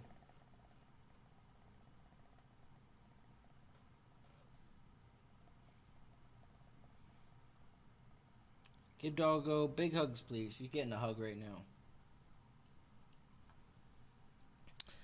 World, Soul Magic, Soul Strike. Fix and ensure this ultimate's morphs could fail to trigger other sets that had while in combat requirements. Okay. Misform. Fix and ensure this ability's morphs would cancel themselves while falling. Fix an issue where the ability could fail to grant proper CC immunity. Fix an issue where attempting to use the ability after using a cast time ability would cause you to enter and immediately leave the form. Dude, Misform is OP right now, dude. There is no downside to using Misform. If you're a Magicka class and you can use Misform, you should be using Misform. Because you just glide along. And there's no real penalty. If a guy goes misform in front of me and he's like in a certain situation where he's going to die, he's like, damn, I'm rooted. 6 people are closing in. 2 dudes are about to dawn break me in 0.5 seconds. Misform. And he gets free from root, starts gliding. I could throw on a negate. He's like, oh, no problem. Let me do a roll dodge real quick and go into misform. And he just keeps gliding along, dude. Like, this shit is ridiculous.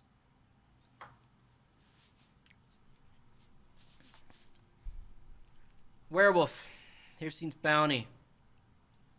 Reduce the health and stamina recovery cap of this morph. Alright.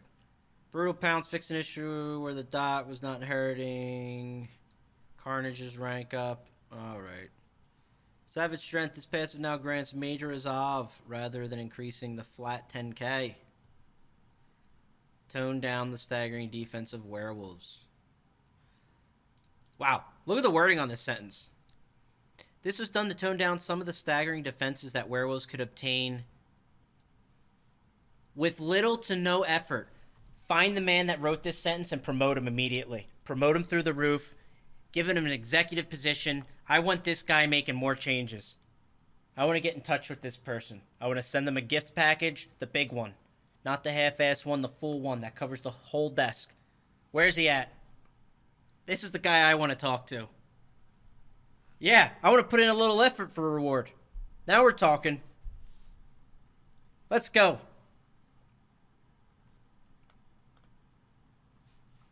That's a buff? You think that's a buff? How's that?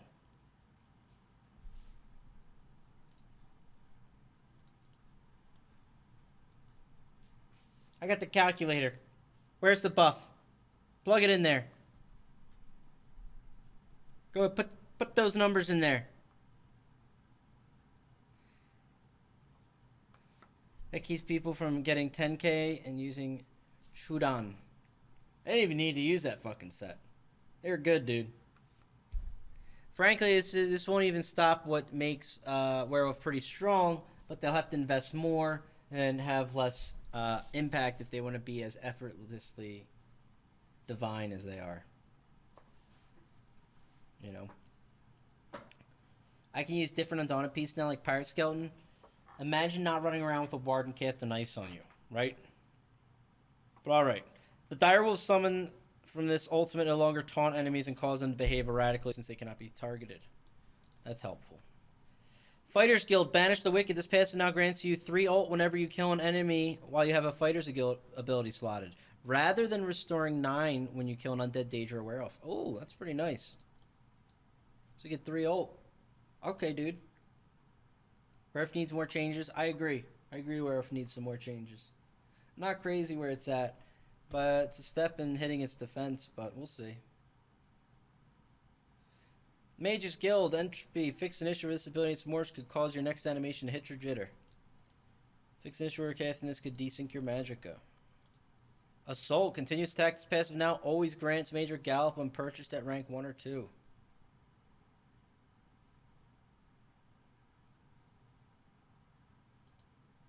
Oh.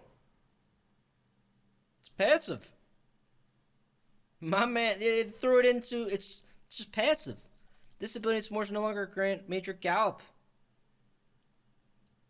Oh, nice. We'll just be able to mount up finally? Now we just got to get out of combat. We are gold.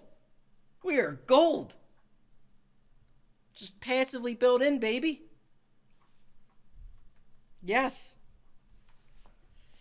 Well, that's pretty cool. That's nice. Racial. Slightly adjusted some racial passives now that the CP has been reworked and a few standards within our set bonus efficiency. Okay. Argonian.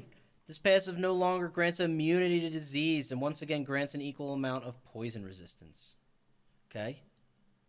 Resourceful. This passive now also grants 1,000 stamina. Reduce the resources restored to 3125, down from 4k. Oof. It's not bad. I mean, you get 1,000 stam there. Breton. Spell Attunement. Increase the magic recovery granted from this passive to 130, up from 100.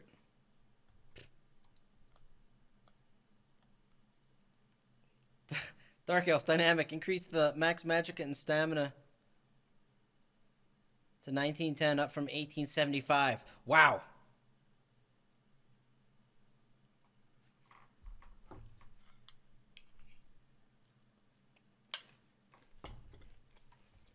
$35, yeah.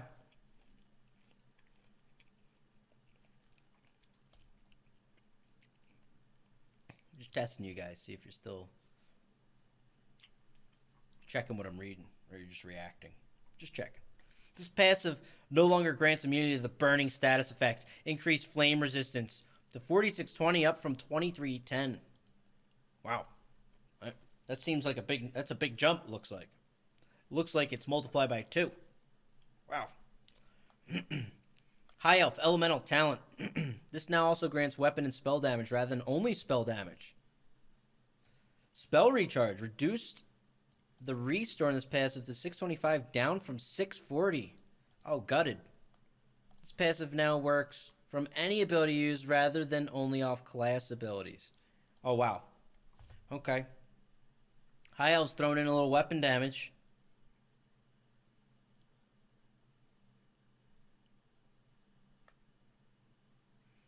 Dark Elves for Vampire now.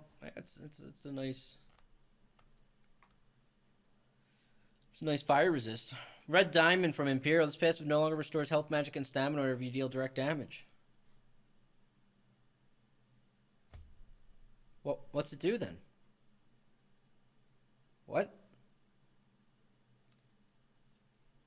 Increase the cost reduction to 6, up from 3. That's really... I like that a lot. That's nice. What happened to this? They just delete it?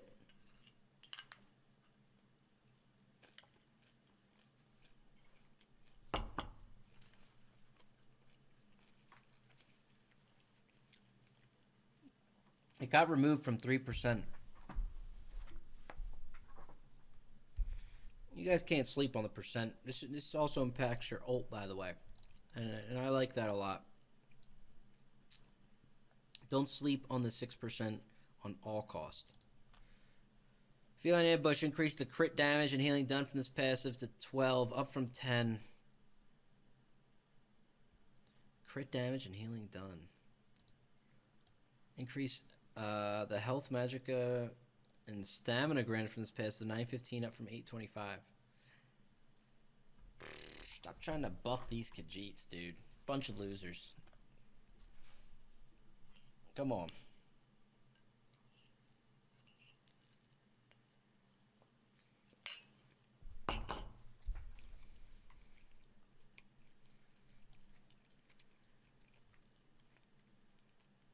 Nord resist frost, no longer resist. Same thing as Dark Elf. Okay.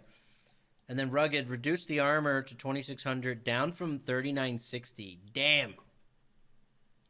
Still nice, but boy, it's not what it was. Orc, Brawny, reduced the max stamina granted from this pass to 1000, down from 2000. Come on, dude. Swift Warrior, this pass now grants weapon and spell damage. Oh, yeah. Hey. Everyone's going Orc now. All healers will be Orc. This passive now heals for 2125 every 4 seconds rather than 600.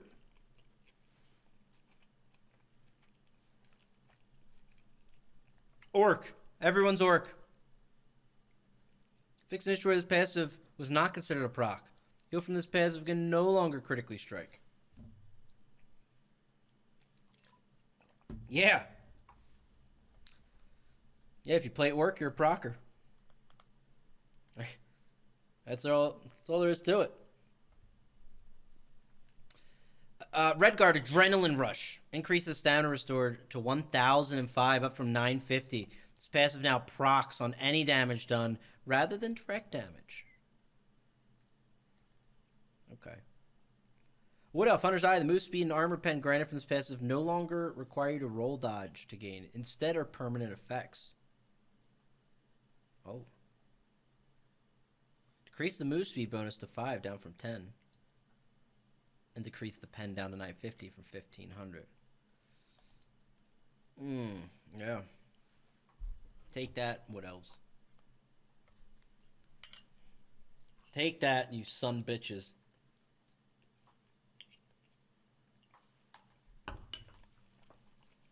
Welcome to the orc family, everyone. Item sets.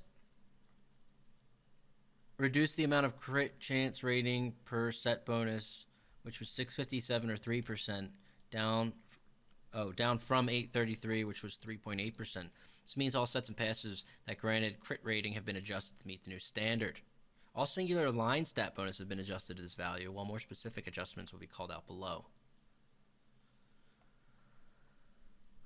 Yeah, I was wondering about, what about things like berserking? 241 down from 305. Leviathan to 1528 down from 1937. Boy, they're really lowering the crit across the board here, it looks like. What about the Nightblade passive? Is that still in place? I don't know if you care about PV, but PvE orcs are probably crying from the stam nerf. Yeah. I could see that.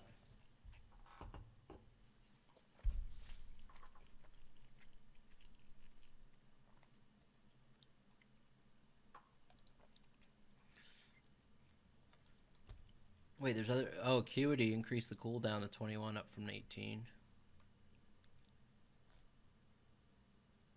In an effort to combat against the effectiveness of pre-buff sets, or sets that retain their effect after activating and unequipping them, we've made the following adjustments. These sets now require you to be in combat for their 5 pieces to activate. Oh, wow. These buffs are no longer retained if you unequip a number of pieces required to activate them.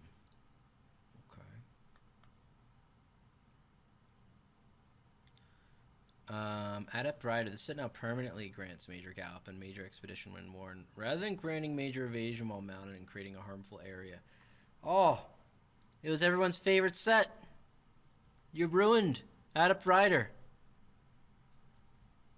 All the boys used to ride in with Adept Rider and surround the siege line and just everyone dismount and charge into the enemy. And just, oh, man. Oh, well.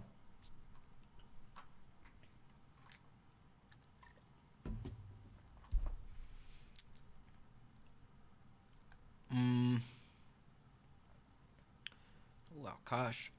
Armor reduction portion of this new set now scales off 100% of your weapon damage up to a cap of 3,000 rather than basing its value on damage done.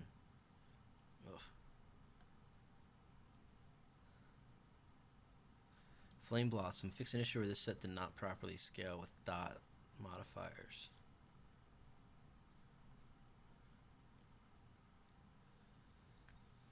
Alessian's Bulwark now has a cap of 1320. Jeez, it's even a lot still. Ravager fixed multiple issues which could proc off anything. Selene, this set no longer has 15% proc chance and is now guaranteed to proc on any non-proc melee.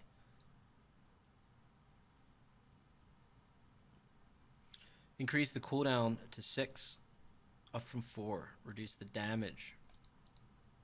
These adjustments we expect lower DPS in the high end of builds utilizing rapid hitting melee attacks such as jabs or rapids, while helping it perform better on the lower end with builds that utilize singular hit spammables. Okay. Alright.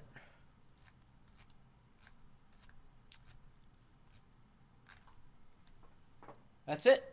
We didn't miss anything? Thoughts? Questions? I'm going to finish eating here while we potentially entertain thoughts and questions.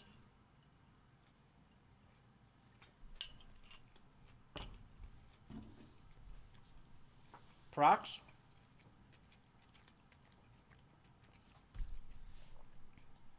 Looks like there's some big gains that people are getting. Passively, Procs will get hit by that too. So procs essentially won't be as potent as they are right now. I don't want to say they're going to be weaker because they won't technically be weaker, the procs themselves. But their impact won't be as impactful as they are today. Because you're going to have a lot more stats just built into your character. That's before we even get to CP, and I haven't got to see the trees. Strobx, Major Gallop is now going to be a passive. So I don't even care. Adept Rider, I don't even know why the hell it's in that set. Adept Rider's still a stupid set. Major Gallop will now be available to everyone, passively.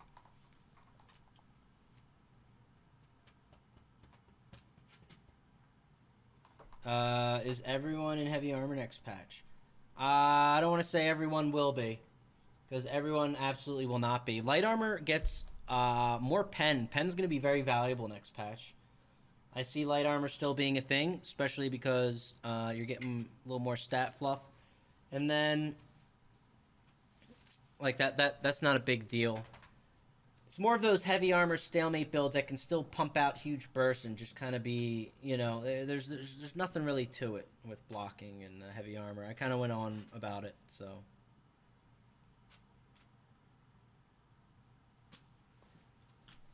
Major Gallop is Cyrodiil? No, it should be everywhere. Boom speed reduction to heavy armor was spot on. I like that, but that doesn't impact anything with these dudes that just go out there and there's just these brick shit houses that are just like, no one's gonna kill me by themselves, but they still beat up on like inexperienced players, and they're like, man, I'm really, it's just shitty. I don't know. The heavy armor, it's another thing. If you think about those heavy armor builds without sword and board, it really wouldn't be the same issue. It's when you combine all of that and they have a substantial amount of health and huge defense, and then it's just kind of brutal. It's like you have to zerg them down, and then you don't want to have people that's just like, oh yeah, you absolutely have to just zerg that guy to kill him. And we're not talking about unkillable permablock builds. We're not talking about builds that specialize in just not dying. We're talking about builds that primarily are like, listen, I can't really easily be killed, but I can still kill, you know, beyond average players.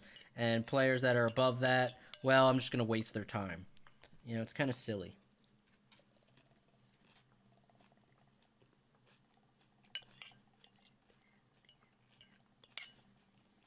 The move speed allows for easier line of sight, which is indirect mitigation. I mean, they can make up for it with swiftness, though, because they're going to have other stats.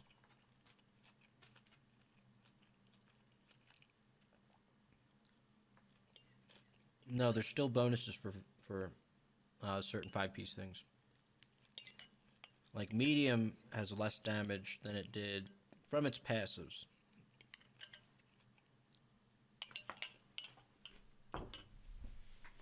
Dog wants your food. She wants to go outside.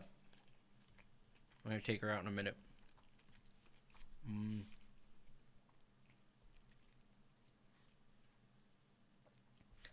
Yeah, I see pen being a big one. Big one. For example, like even right now on live, I switched up a build and I went from like, I have like a proc build, even in CP. We're talking procs aren't as effective in CP. And I have like under 3k weapon damage. And then I take the same thing and I jack it up to like 7,000 weapon damage. And there's so many people, like 8,000 weapon damage. Not including using Balorg. And I try it with Balorg even too. And there's some dudes that are like you won't even get through them like with burst. And there's something wrong with that. It doesn't seem very impactful ramping that up. Penetration is definitely a winner in that department. So if you go and build into that and, you know, pierce armor, then you can really lay the beat down on somebody then. We'd be testing ravaging with camo. No? What? Oh, see if it's bugged, you mean? See if things are bugged? I'll test that stuff. Yeah, Ravager was in the patch notes to be fixed.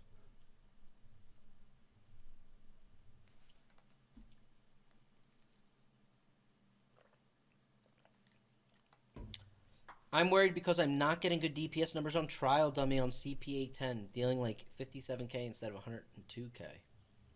Yeah, I don't know about the... I imagine by tomorrow Outcast is going to have some kind of verdict and takes on some of the PV stuff. I messaged him today, but it was pretty late. I didn't get to message him early enough. It'll be interesting to see his thoughts and takeaways. I always like seeing his stuff completely different than mine. We have different thoughts, different things we're looking at. He's obviously looking at the min-max side of PvEs, raids, and how that affects group play. And he even sees some deeper picture stuff from that angle. Whereas I'm just kind of in PvP land. I know what's going on out there. I know what people are doing. I know it's broken. You know, things like that. I think it's a good happy medium when him and I are able to talk. Because I shoot the shit with him. Although Outcast is always... He's like, everything's fucking broke, baby. Woo! Deal with it. What's the future of non-CP with the jack-up stats? It's very interesting. Yeah, it looks at first take, before I consider what CP does or anything with it, and I just take these raw stats and now I bake them into non-CP, I see a very desirable experience, if you want me to be honest. I could live with seeing this, throw this into my non-CP world.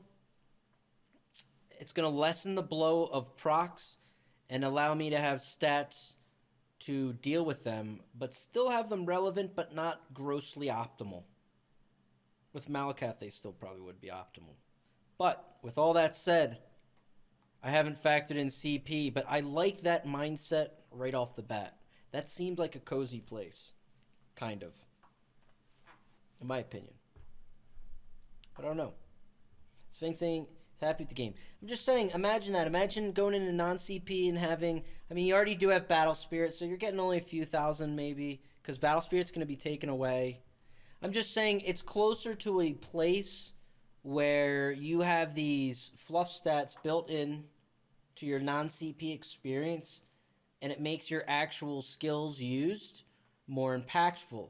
Whereas right now it's so heavily dominated by proc sets that you may get killed by people, you know, because two different guys hit you with procs while you're fighting some other dude, and he didn't do that much skill wise, but he CC'd you at the right time, and you're trying to out heal, you know, 2 other dots going on and 3 poisons. You know what I'm saying? And this would allow you to deal with more. Battle Spirit's being taken away, yeah, apparently, or there's no. I apologize. I think the 5k HP is being taken away from Battle Spirit, I should say. Which, if I understand correctly, means the same health you have in town is what you'll have going into Cyrodiil now. That's how I'm understanding it to be told. I haven't gone on the PTS myself. But that's what I'm hearing. Yeah. They nerfed Crimson. I didn't see a nerf to Crimson or any proc sets. That's what I mean. This isn't really a bounce pass at things. And certain things could certainly use it. Sets are easy fixes. And even though they're not fixed, there's some more heavy-duty stuff that also needs to be attacked as well.